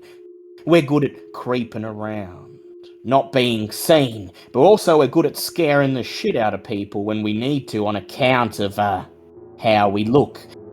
That's our clan. You're all from others. Now, I can't just tell you what clan you're part of. That'll be something for you to figure out. Your sires have done you the disservice. A sire, that's what we call the person who made you. Whoever they are, they've done you a big disservice. They fucked off without saying anything to you, without preparing you for what you were about to be thrust into, and well, now it's falling upon me to give you the very basics and you to try it out. So the way I see it is someone's brought you here knowing you'd wake up hungry and knowing you'd probably make a mess. And I want to know who, and I want to know why. And surely you all want to know why you had to die, don't you? I can't remember though. So, Do you we're remember? technically Do you remember? the undead. I do remember how I was assaulted and bitten. I remember his face very clearly. It's always hard, your first night, Julian says. The red fog, the haze, the beast, you're still attuning, you're still learning how your senses work. You try to remember, but you can't. That's okay. He looks over at you, Gil, and he smiles. He says, once you've had a chance to calm down, process the state you're in, it'll all come back. No, So why you guys, eh? Why'd you have to die, and why were you brought here? Barry's just gonna wander off and try and remember what happened to him while everyone talks to Julian. Sure thing. Go ahead and make me an intelligence plus resolve check.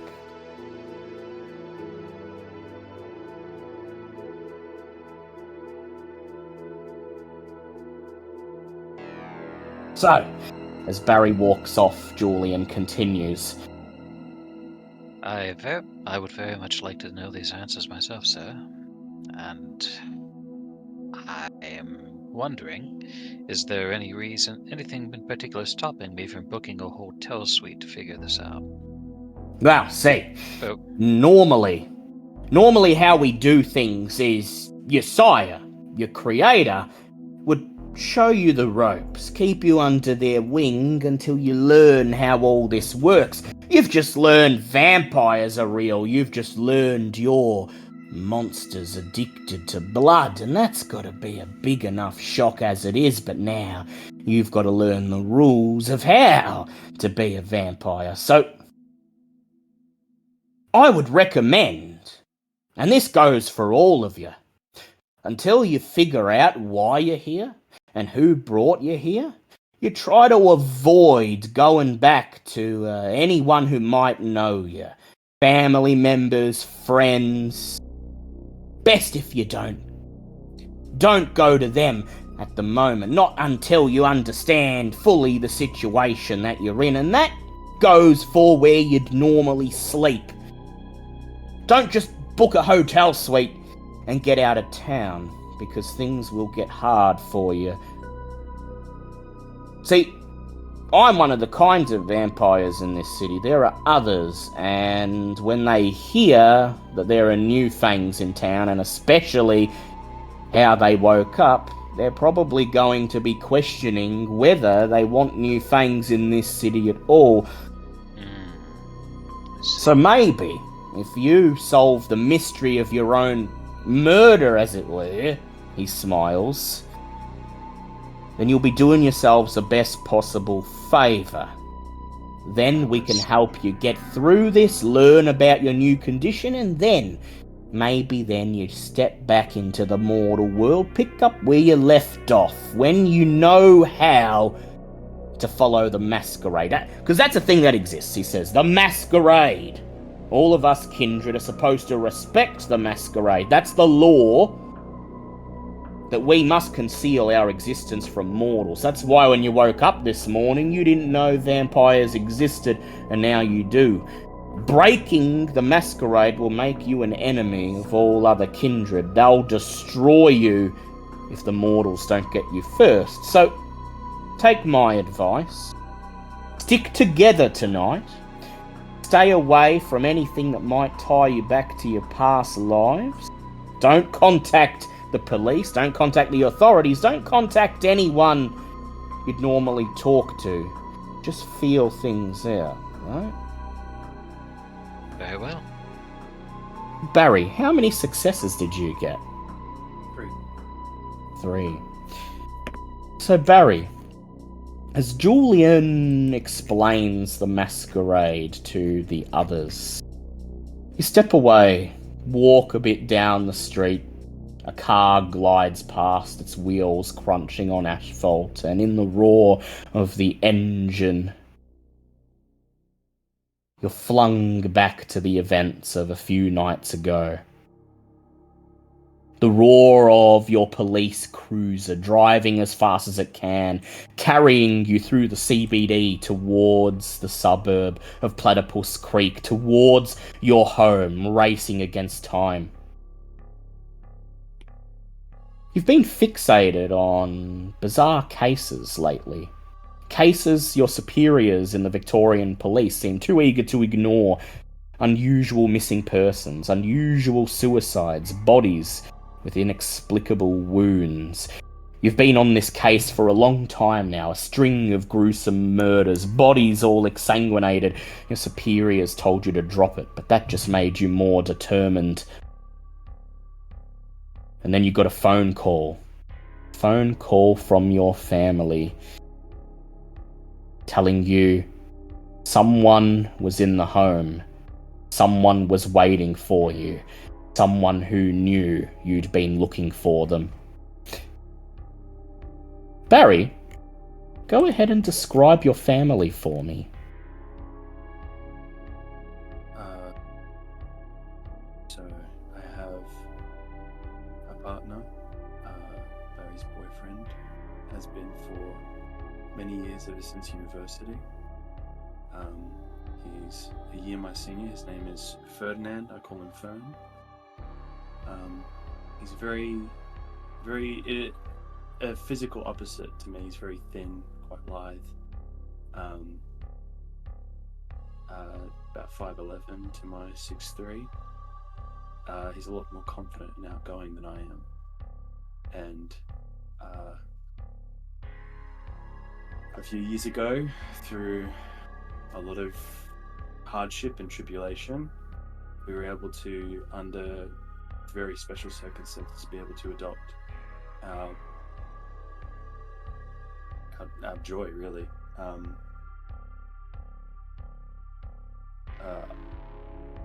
Isla Marwood, who's nearly 10, extremely blunt, very active. We've been through a lot together. But I'd do absolutely anything for her. Fern's voice on the phone. He tries to sound as confident as usual, tries to sound as if he's got it all under control. Strong for Lila, but you know him well enough, you can hear that fear in his voice, that uncertainty of what's going to happen, that plea for you to hurry, to come home and help them before... Your car pulls up on the driveway, and the first thing you see is the front door open, silently swaying in the wind.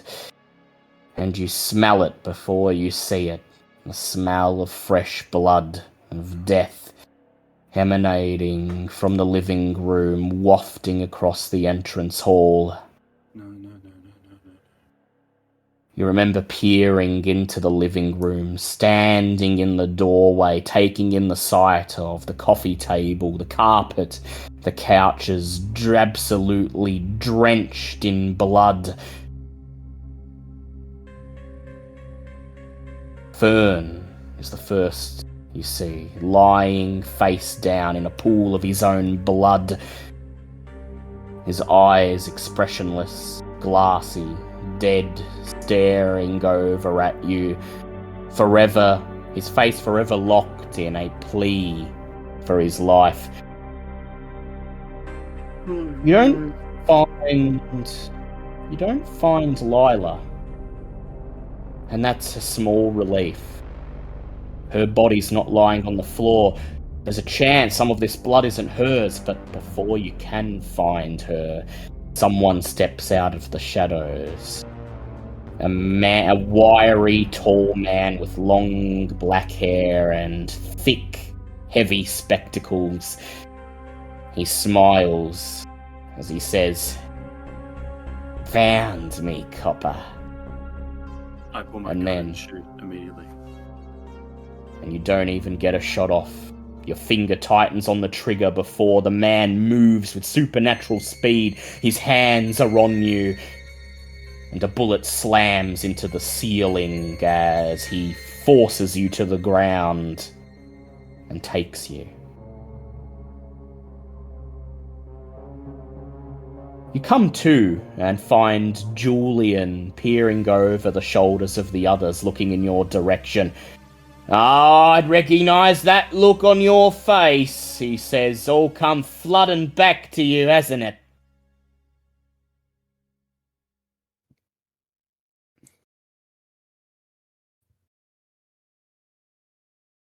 Don't worry, it'll all come flooding back to you. All of you. Eventually. So, look. Here's what I'd suggest you do. Head back to the places you died, if you can remember where they were, and see if you can find any clues that point to the identity and location of your sire. I'm curious to know who's pulled this stunt on my domain, so I'll do my best to chase up information on my end, but I ain't here to look after you. If you get into trouble and you desperately need help, give me a call here. He reaches into his pocket, pulls out a scrap of paper, and hands it to Gil, the closest to him. May I copy that? Thank you. One important thing you need to know. Sunlight, big no-no, lethal to kindred. At the end of each night, you gotta sleep. You gotta find somewhere to get away from the sun. Now, I know you all had places you were living at before, but until we've figured this all out, it's probably not safe to spend the day there. So, I'm willing to do you a solid. When you're ready to retire for the night, give me a call, and I'll set up a place for you. Just tonight. You understand? Then you're on your own. Oh! And if you want to feed everything you see out here, he extends his hands, gesturing towards the nightclubs and the apartment buildings and the restaurants. This part of the CBD, it's known as the Rack. Don't belong to nobody. Any vampire can come here and feed, as long as they don't make a mess and as long as they follow the rules. So if you get hungry, pick a nightclub, pick a bar, maybe hunt on the streets if you're daring. But whatever you do, cover your tracks, don't kill anyone, and before dawn, make sure you've got a place to stay. Everyone understand? Any more questions? Barry's already walking off to whichever's the fastest way he can get to his home. So he's already got an idea in mind. I'd advise you all stick together for the time being, but ain't my fucking funeral if you don't. May I inquire as to... Okay, how do you wish us to... No, never mind, that makes sense. Sorry, my thoughts are a bit scattered. Thank you very much for your time, sir. We're sorry for intruding. You got about 4 hours before the sun comes up. You can probably... Of course. Probably check out at least one of your murder scenes. He chuckles to himself, feeling the irony of telling you to investigate your own murders. There is one. Do you want me to send a man around for the body, or are you going to be taking care of that yourself? In the graveyard. Don't you worry, I've got that sorted. You best focus on getting the answers that your sires have cruelly robbed you of.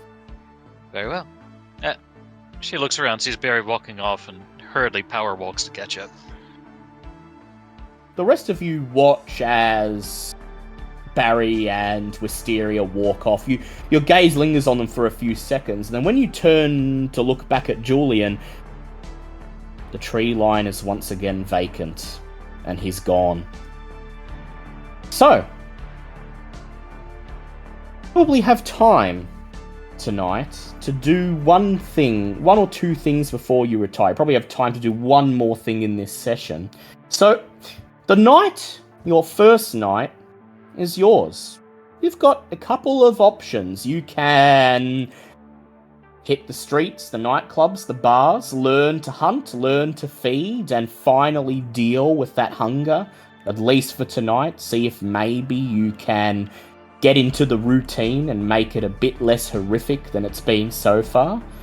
Or you can head back to the places where you died and see what, if anything, awaits. Make a start on solving this murder mystery. Your own murder mystery. Barry seems to have his heart set on returning to his home, and given what he just remembered, that's very, very understandable. But I will still pose the question to the rest of you.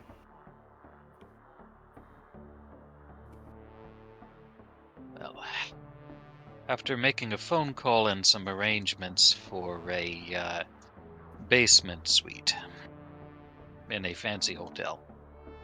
Fancy hotel? With no room service. Wisteria is going to catch up to Barry and go, "Do you have somewhere to be, man?"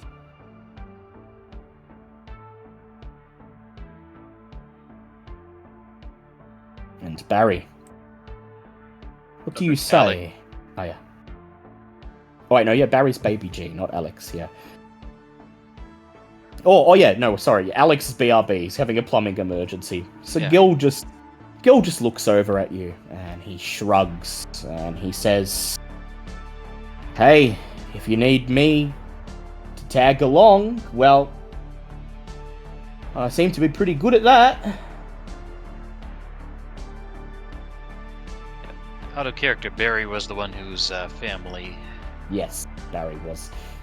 So Barry would probably want to get back there as soon as possible, yeah. Yeah. I guess, Barry, your mind is set. You're heading straight back home? Basically, yeah. Yeah. What does everyone else think? Barry seems to be moving with purpose. He's dressed like a cop, and he seems to be taking charge. He seems to know where to go. Is everyone content to follow along, or do anyone have any things you'd like to do instead?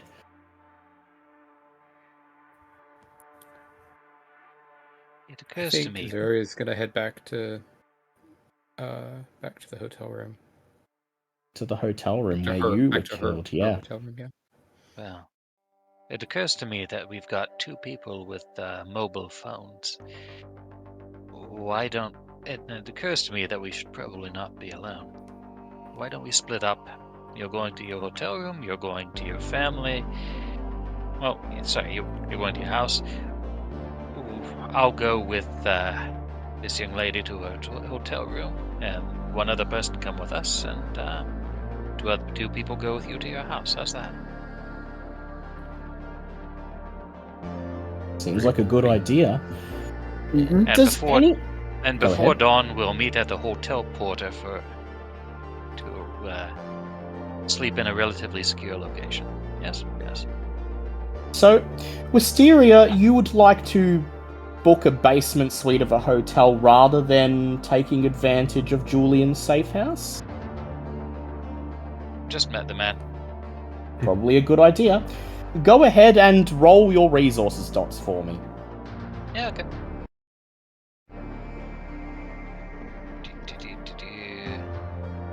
Nothing else to add into that? Not finance? Just your resources. Alright. 4 successes.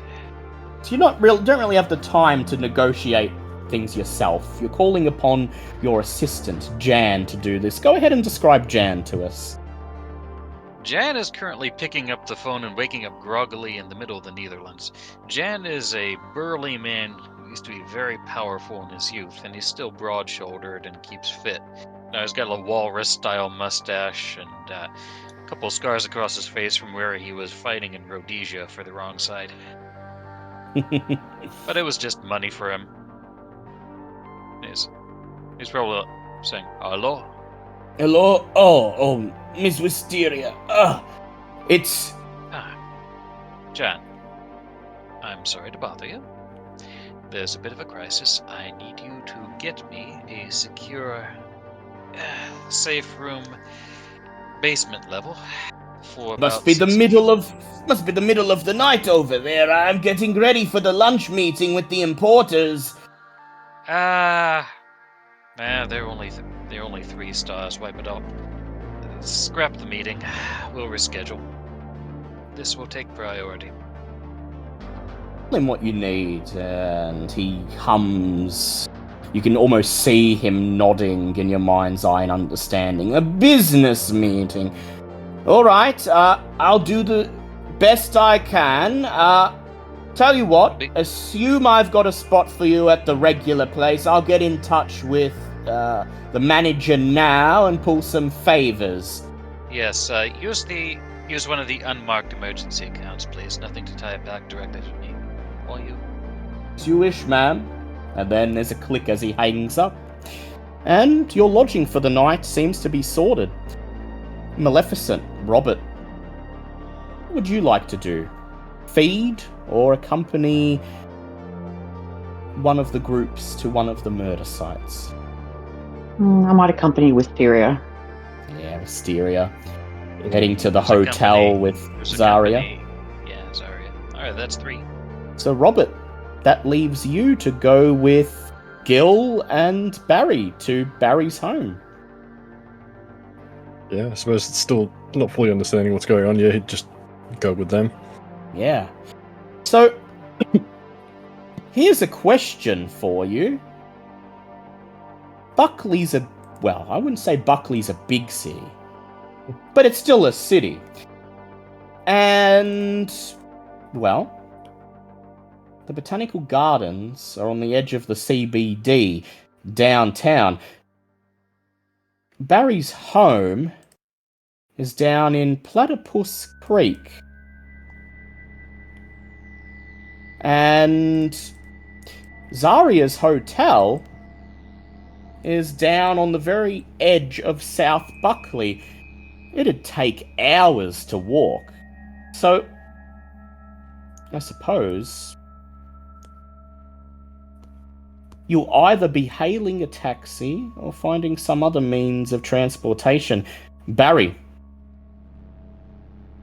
you can't seem to find your cruiser anywhere. It's probably still back at the house. How would you like to get back to your home? Are there any nearby cars I can appropriate? I'd like you to go ahead and make me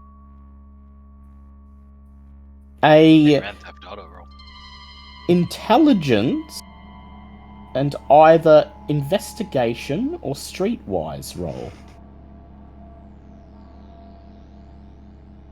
I believe.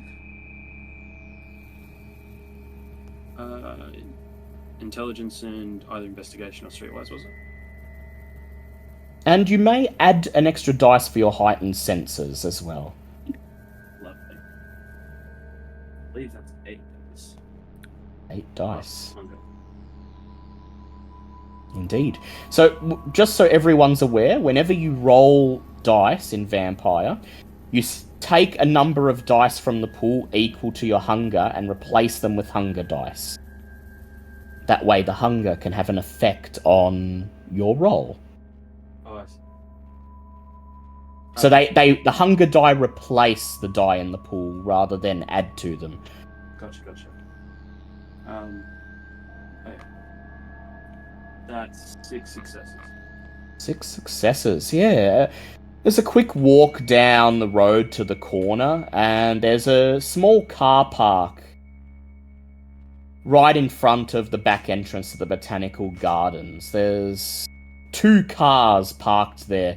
A white panel van, which presumably belongs to the caretaker. There's a logo for a landscaping company on the side, and a blue four-door sedan with a thin layer of dust over the windows, suggesting it's been here for quite a while.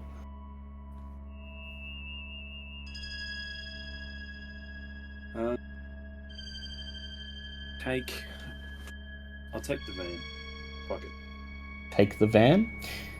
You head over to the van and find the door locked.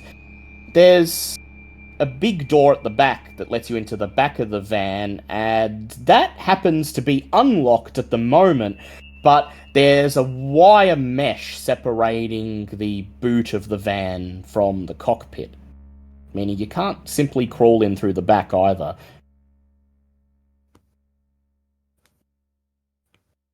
Chance I could try and would I be able to use my lethal body just to be able to rip the door off? Indeed, yes. You may use your lethal body to rip the door off. That's your first time using Protean, so regardless of whether this is a level 1 or level 2 power, I'd like you to make a rouse check, please. Failure. Sorry, that's a failure. Failure? So you do get hungrier. Feel that hunger surge through the pit of your stomach as you approach the car that Barry seems to be looking at. And the voice tells you, "This is nothing. Rip it open. Take it. It's yours." And I'd like you to go ahead and roll for me. Let me look up the correct discipline. Go ahead and roll me a strength brawl check and add an extra dice for your lethal body. Lovely.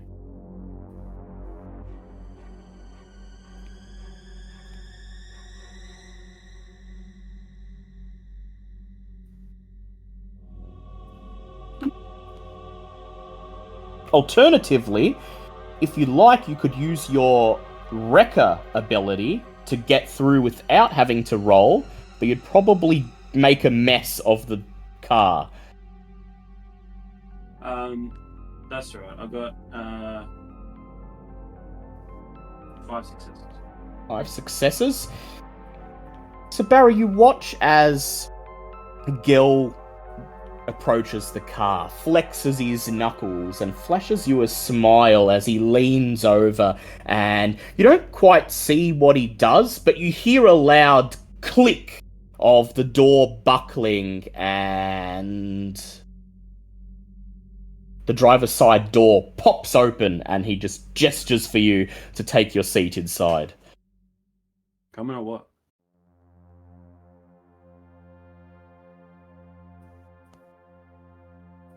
Robert and Gil slide into the back seat of the car once you lean over and the back seat of the van once you lean over and pull the little catches up so they can get in, and then the engine roars to life and you're on your way.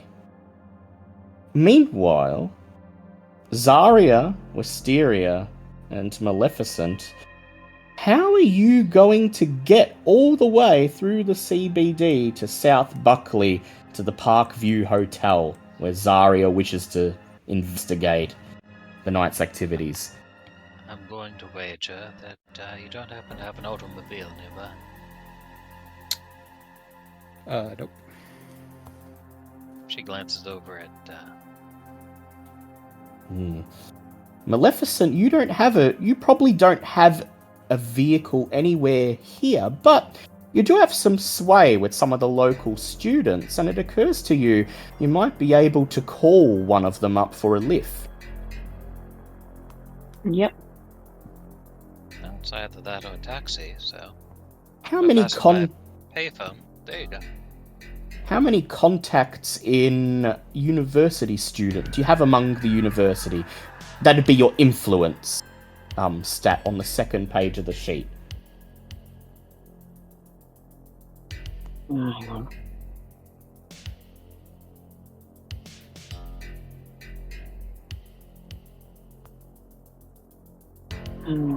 Two. All right. Hang on. Contact influences 2, the other one's 3.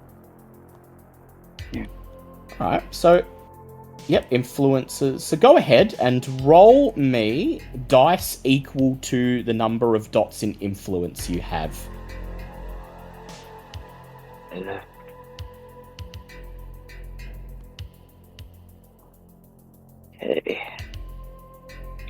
6 and a 5. 6 and a 5. Lovely. So 1 success. So you hunch over the payphone. It's one of those old Telstra payphones, the ones with the blue door and the reddish iron mesh and the bright orange roof right there on the edge of the street in the shadow of one of the brightly lit high rises. You dial the number of one of your fellow PhD candidates. You could call this person your best friend. They've been there since the first day of uni. They've been there through thick and thin, and you know you can rely on them for anything. Do you know what their name is? Avery? Yeah, Avery. So the phone rings once, twice, 3 times as a click, and then you hear Avery's voice. Mel! Mel, I've been trying to get in touch with you. I keep calling your home and the university, and no one's seen hide nor hair of you. You missed your thesis defense. It was meant to be this morning. Oops, yeah, I had an interesting night last night. I need your help. An interesting night? You don't say. It's not like you to miss something like that. Sure. Are you okay? Yeah, I'm not too bad. Nothing a nice beverage can't fix. I hope so. I mean, sure, you'll be able... I'm sure the professors will let you try again next week, but... I hope this isn't going to lead to any trouble for you. Okay, what sort of help? What can I do for you? I get the feeling this is urgent, based on the tone of your voice. Myself and a couple of friends need a vehicle. Vehicle? Oh, wait, you and some friends? What are you doing, Mal? You're supposed to be at the uni. You're supposed to be... Is something wrong? There's No, instantly nothing's wrong. concern in her voice.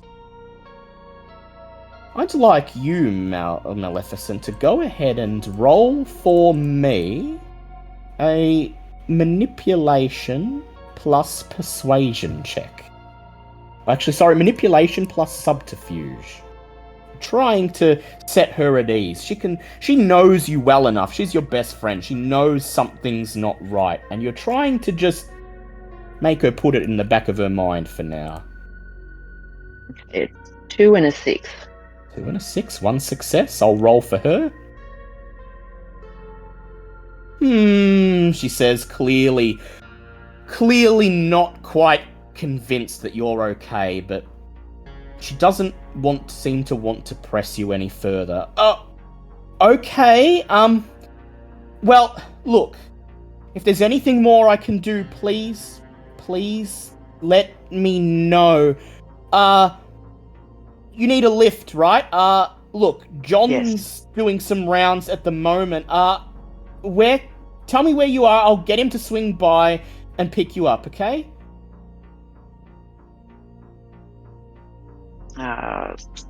Gate of the Botanic Gardens? Botanic Gardens? At this time of night? Alright, look, I'll let him know. Just hang tight and he'll be there as soon as he can.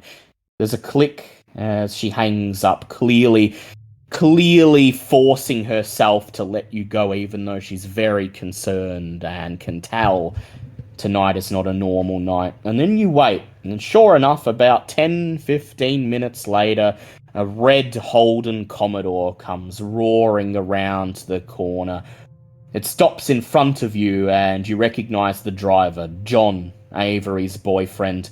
You don't know him that well. He's not a university student, and he's not really much of a conversationalist, in your opinion. He only seems to know how to talk about two topics: footy and construction.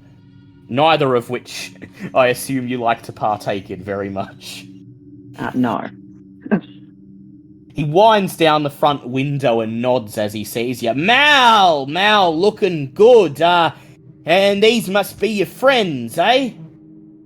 Yes. Hello. How's it going? So, where to, girls? He says, folding his arms as he leans out of the driver's side window. So, what was the name of that hotel again? The Parkview Hotel. Yes, that's the one. Oh, the Parky. Yeah, alright, hop in. I'm actually headed down that way myself. I've got to meet some of the blokes in there. Meet some of the blokes in the sports bar. Gonna watch the semi-finals, you know. Can the Eagles! He says, as he pops open the doors of the car and gestures for you to pile inside. You all pile inside into a car that is seemingly more old fast food wrappers and rubbish than actual seating space. Wisteria holds back an expression of pure pain. Wincing. And as you try to make yourselves comfortable, sliding some of the rubbish aside, sinking into the seat,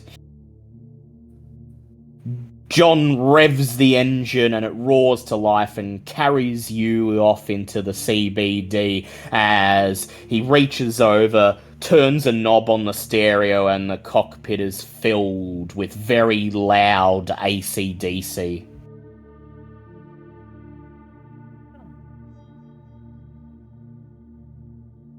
About half an hour to 40 minutes later, John's car pulls into the parking lot of the Parkview Hotel.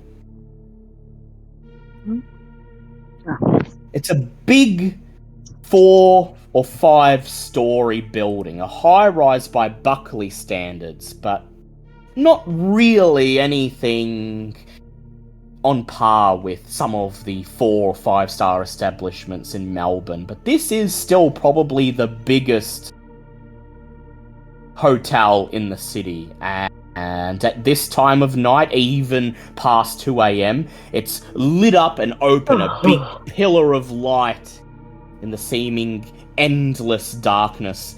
John's car rockets to a stop, and as you clamber out and begin to make your way towards the tall building, he calls out after you, "Best of luck, girls! I'll be waiting for you when you're done."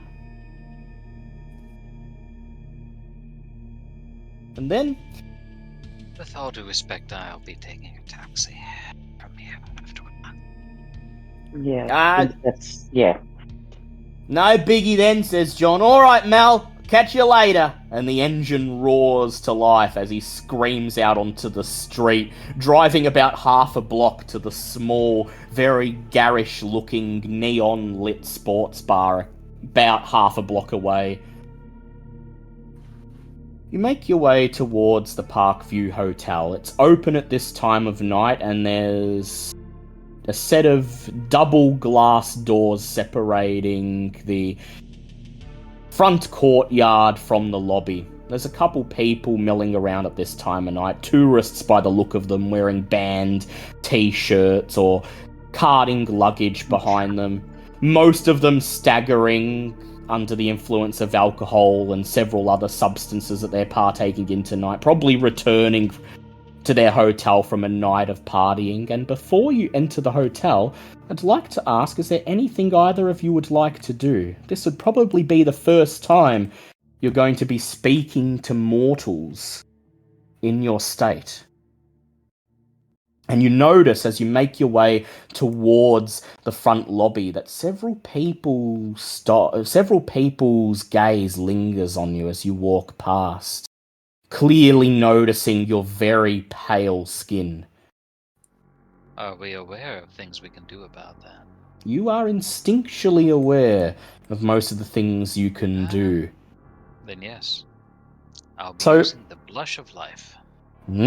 So, Jessica, in Vampire, vampires can rouse their blood at any time to force colour into their faces and pass as human.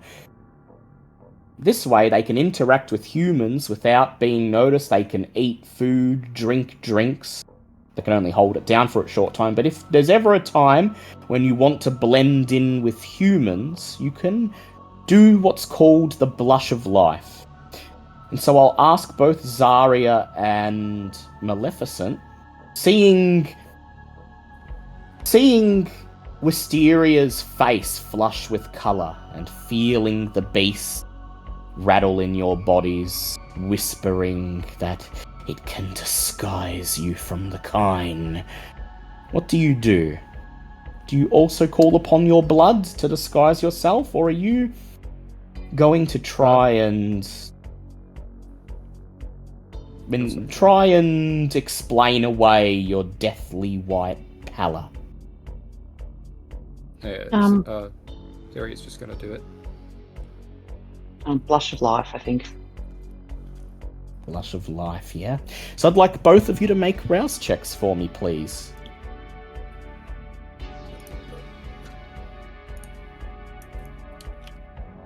Six. Six. I do not get hungrier. Yeah, that's a pass for you, Jessica. You do not get hungrier. Nor did Wisteria. And so as the doors slide open and admit you to the lavishly decorated Parkview Hotel lobby, as you step in from the night and into this brightly lit room, your face is flush with colour. You will the blood to pump through the vessels, and for all intents and purposes, to anyone casually looking, you are human. You make your way down the red carpet to the elevator at the back that leads up to the suites, and this, Zarya, is when you realise, as you fumble around in your pocket for the key card, that whoever killed you, whoever buried you in the park, must have taken it, and you've no way to get up to the suite, at least not without having to find more creative means. I mean, like, I'm a registered guest here. I'm just gonna go back downstairs and ask for another one. Ask for another one. Wisteria and Maleficent, do you guys follow along, or are you going to try to find some way? You could always bypass the elevator entirely, start sneaking up the stairwell. I'll go with Zarya. This is her hotel. This is her case, and her name on the record if it goes wrong. Yeah, same. So the three of you step up We to can the always reception escalate counter. if we need to. There's a single man on duty, a single doorman manning the counter. He looks up at you approach and holds out his arms immediately. Welcome to the Parkview. If you're looking to check in, we're still open until 2:30. Checkout is 10:30 a.m. on the dot. Room for 3? Oh, actually, I'm already a guest here. Oh! I Oh, checked well- in already, but I've already lost my key card. I'm sorry. You've It's been a lost your key card. exciting I'd night. also like to reserve the room next to us, so can we resolve this quickly? The man frowns. Well, reservations, yes, we can certainly take care of that, but I'm afraid, ma'am, that there's a fee for replacing the key card, and that's 200 up front. Of course, this was all in the terms and conditions when you booked yourself in. I am sure it shouldn't be too much of a hassle. He smiles and shrugs in that very fake customer service sort of way. The money hits the counter before he finishes speaking. You have 4 dots in resources, of course, and no roll needed. It's $200 discipline, really. $200 are on the counter, and he takes them, smiling. He seems to be genuinely surprised that you've paid the fee without any sort of resistance, and he says, "Oh, well, in that case, just wait a few moments," and he peers over as he leans over a computer keyboard and begins to type. Name, please. I assure that this is a very... my friend tells me that this is a very secured hotel. Is that correct? Oh, of course, we spare no expense. All of our rooms are monitored. State-of-the-art security. Buckley Security Firm responds to any disturbance. May I have your names, please? He looks over at Zarya, says, "I know you're a registered guest, but I'll need to know the name you're staying under." I guess I don't. Zarya. Here. For you're from Carolina. Oh, welcome. I hope you're enjoying the city so far. Bear with me a moment. I'll get another key card flashed ready for you. He looks over at Wisteria. And you, ma'am, you were Go ahead. Yes, I do wish to reserve the room next to us, please. Under Next the name to of her? Grace Carmichael. How many nights? ID. 2 should suffice. No 2 interruptions, should please. suffice. Well, that will be, I suppose, 200 now for the first night up front. Sure you Done. understand. Another $200 are on the counter. And then he turns his attention to Maleficent. And you, ma'am? Are you here to reserve a room? Or are you just tagging along with these 2 fine ladies? Just tagging along. In that case, you'll want this, he says. He reaches under the counter and hands you a plastic badge with the word guest on it. That's just so any of our staff don't question whether you're a guest here or not. They'll see that, realize that you're invited by one of our guests, and leave you well alone. A loud electronic beep emanates from the computer, and he slides out 2 key cards, hands one to Zarya and one to Wisteria. He says, "So that will be rooms 301 and 302 up on the 3rd floor. Of course. If there's anything you need, feel free to call down and let us know. And most of our guests are in bed by midnight, so please try not to make any noise as you make your way up to your rooms. Thank you."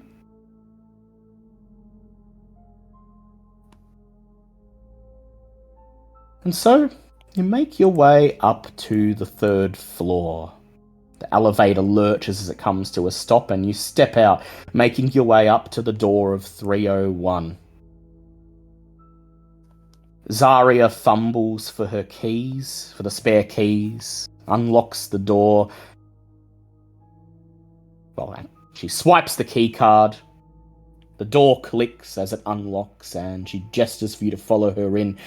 And surprisingly, Zarya's suite is a rush of luxury. There's rich leather armchairs, enormous couches, a modern kitchenette that doesn't look like it's ever been used. The centerpiece to the oversized hotel room is a jacuzzi sunk into the living area. It's still bubbling like a cauldron, and some of yesterday's clothes swirl around jets of warm water on the surface of the jacuzzi.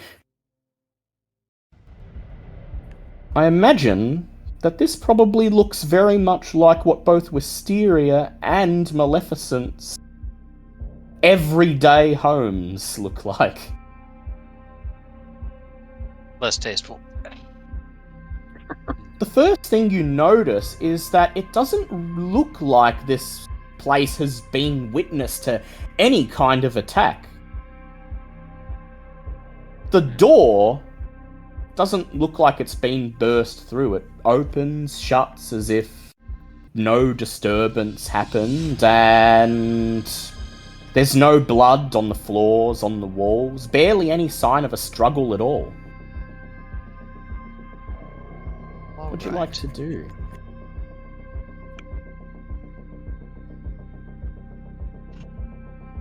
Well, Zarya, do you have any ideas?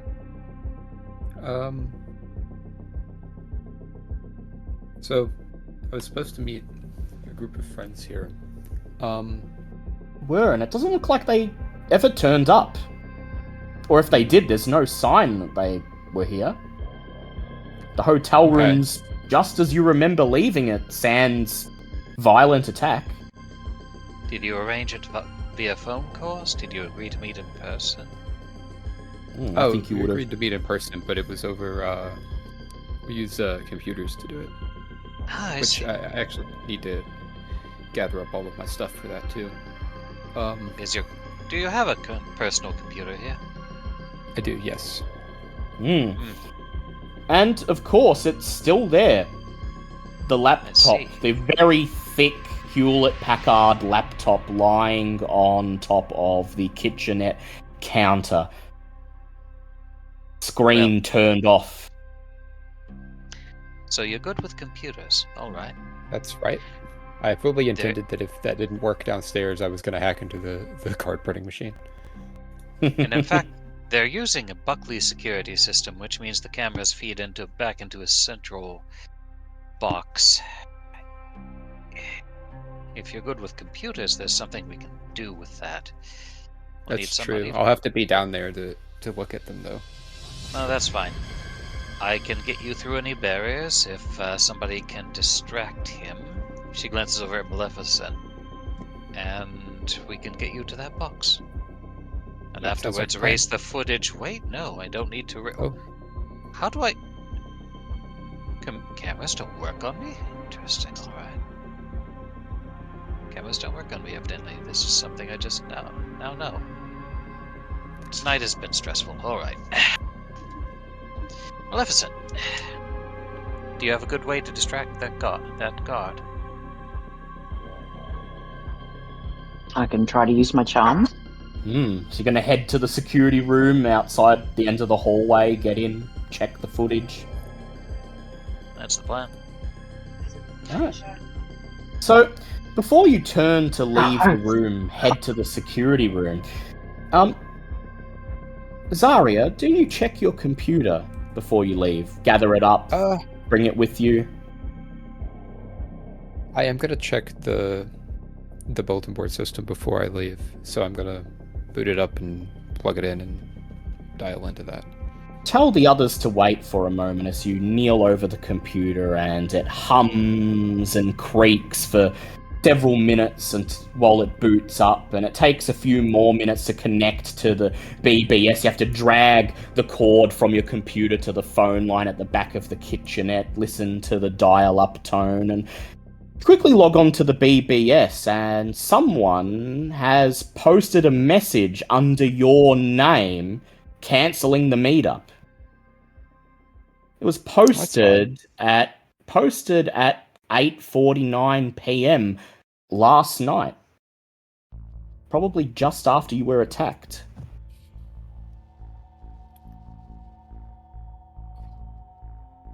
I'm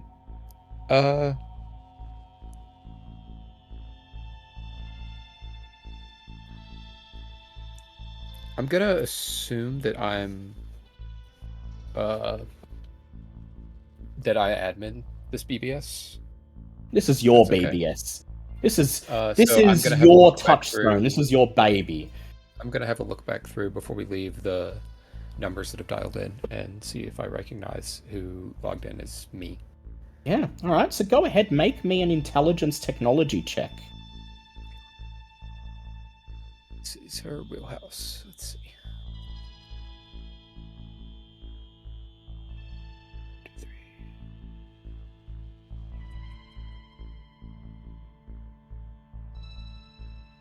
That's 6 successes. 6 successes. So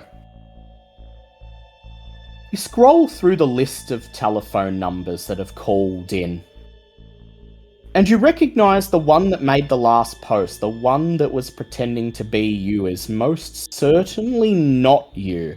It's not the phone number of the hotel, and it's not the phone number of any service you recognize being part of. There's a phone book in the hotel room, and a few minutes of flipping through it actually locates the number. It's a number for what appears to be a boat dealership by the name of Poseidon's. Well, we'll have a look at that in the future, probably then. You catch up with Wisteria and Maleficent as they make their way down the hallway towards the security room at the very end. At the very end of the hallway on the 3rd floor, there's a little metal door with a placard reading "Security, authorized personnel only," and lazily standing in front of it, halfway down a cigarette while thumbing through a girly magazine in his other hand, is a man wearing the blue uniform of the Buckley Security Company. And as you approach, he looks up, takes a drag of his cigarette, and says, sorry ladies, authorised personnel only. If you got any problems with your rooms, or you want to report any stolen goods, you have to take it up with the hotel downstairs. Be a dear, could you hold up your hands just for a second? Me? He shrugs, holds up his hands. The magazine still dangling from his fingers, and the cigarette still clasped in his other. Wisteria smiles brightly at Maleficent. I told you. No ring. Good luck, dearie. And she takes Zarya's arm and walks off. As they turn and walk off and leave you, Maleficent, face to face with this man, he sort of smiles, blinking his eyes at you in bemusement. No ring? I'm sorry. I'm not sure how I can help you. I'm just the security guard. If you're looking for a drinking buddy, maybe you can check downstairs in the bar. So, when's your next break? Oh, wait, you serious? He says. He leans in and says, oh, well, I'm on for the next 2 hours. I get off at 4 a.m. I usually head down for a drink before heading home, retiring to bed. But Maybe a lovely lady like you wouldn't want to be out at such an ungodly hour, surely. No, I'm a night owl. How about a coffee? Coffee? He considers the prospect, and I would like you, Le Sombre you, to make me a manipulation plus either persuade or subterfuge roll. You can choose which one you'd like to use.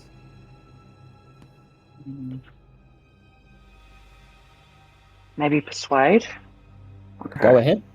Manipulation plus persuade. There might be a drink in the future. Yeah. A 2 and a 9. 2 and a 9. Yeah, it's a success. Just not the one he's thinking. The security guard smiles. He says, well, sure, we can meet for a coffee. You mean now? Well, remember, I'm on for another 2 hours, but he looks around. He sees that there's no one else here in the corridor. It's at this time of night, no one's moving around the hotel, and he says, maybe I could get away for 5 minutes, 10 minutes, and the staff room is just down the hallway there. It's a bit naughty. You wouldn't tell anyone, would you? Oh, definitely not. Wow. All right, then. Tell you what. Let's go have a coffee, and maybe we'll make plans for something later in the night? And then he leads you away down the hallway, past the security room towards another little steel metal door at the end, with another placard reading, authorized personnel only. And as he pushes it open, he fumbles in the darkness for the light switch and turns it on, filling the little break room with tinny white light. And then as he makes his way to the cheap coffee percolator on the bench, that voice in the back of your mind rumbles. Maleficent, he's alone, and you're so hungry. Is there going to be a drink tonight? Sorry about that. My earbuds have just stuffed up. Oh, that's okay. They do tend to do that. So, as you're alone in the break room with him, as he leans over to reach for the coffee percolator, the voice of the beast in your mind whispers, "He's alone. He's alone. Take him, you want to." So what will you be doing, Maleficent? Will you be partaking in that drink, but not in the way he thinks? No. No. You do have your blush of life, luckily active. So as he pours a mug of coffee and hands it to you, you sit down opposite him at the plastic table and tune his voice out as you take a big gulp of coffee, and in your undead state, it tastes like watered dirt sludge pouring down your throat. No, says your beast in distaste. None of this. We don't want coffee, we want blood! Blood! And as he takes a sip from his mug, you see a blood vessel on his arm throbbing with fresh blood. Are you sure you won't be partaking? Yes. You're sure. You take a few more deep sips of coffee as he begins to engage you in inane conversation. Zarya and Wisteria. The security room is all yours. Excellent.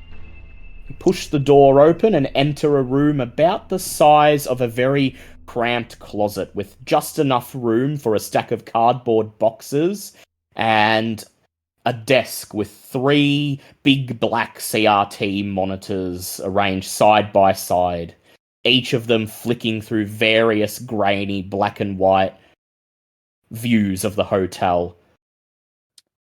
I'm gonna go to the And VCR. Wisteria watches fascinated as one shows the security room without her in it. Indeed.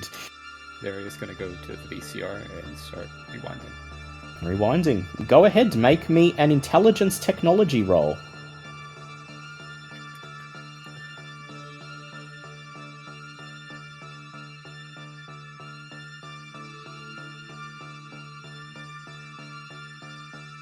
Four successes. 4 successes. You hear the tapes whine as you spend the next 10 minutes rewinding back, playing for 5 seconds to determine where you are, then rewinding again, trying to get back to the previous night, to the night when you were attacked, and you do find it. But before I describe what you see, we'll quickly go back to Maleficent for her last decision of this session. Maleficent, you're not sure how, but you've drained that cup of awful, watery, dirty coffee. And the man's still going on. He's talking about cars, of all things. Yeah, no. See, with a V8, the spark plugs are going to be your main thing you want to look after. See, I know all about spark plugs, he says. You realise by now that the others must be done with whatever they were doing in the security room. So, it's time to cut this date short, don't you think? Yes. You have the Dominate Power Cloud memory, I believe. I think I do. You do. So, I'll give you a question. I'll ask you a question, Maleficent. You can simply thank him for his time and leave him hanging. Maybe leave him dying to see you again at some point in the future, or you can simply look him in the eye and utter the word, forget, and he'll never think you were ever here. Or any of your friends, for that matter. Yeah, I'll do that. What do you think, he says, as he looks into your eyes? You strike me as a girl of class. You definitely prefer a V8 to a V6, don't you? And manual as well, right? Yes. Smile and sweetly whisper the word, forget. His eyes glaze over as they roll into the back of his head. And because this is your first time using Dominate, I will ask you to make a rouse check to see if you get hungrier. Only for the first time for this power. Usually Cloud Memory you can do without getting hungrier. Okay, 7. 7, that's a pass. You see the vein in his arm, in his neck throbbing, and you pull yourself away as he stares at you, not quite registering who you are. You wink at him, turn, leave. Thank you for your time, you say, as you pull the door shut behind him. Back in the security room, Zari has found what she's looking for. She exchanges a glance with Wisteria and then presses her thumb down on play. The lavish hotel room, room 301. She's standing there, approaching the door. You can see the hotel suite through the open door as someone stands in the corridor waiting for her, and as soon as she draws closer to the door, they lurch forwards, pushing it the rest of the way open, grabbing her, pulling her to the ground, sinking their teeth into her fangs, taking great care to not draw blood. You watch as Zaria's struggling grows feebler, as her skin grows whiter, paler, as the blood floods away. And then she's dead. The person on the camera, a huge woman, at least 6 feet tall, with a bodybuilder's physique, reaches into a blue duffel bag she has slung over her shoulder, extracts a long wooden stake, and nonchalantly slams it into Zaria's chest, hammering it in with a clenched fist. And then with a broad smile on her face, she kneels down, hoists Zaria's limp, broken form over her body, and steps out of the view of the camera. I'm sorry that you had to say that. That's...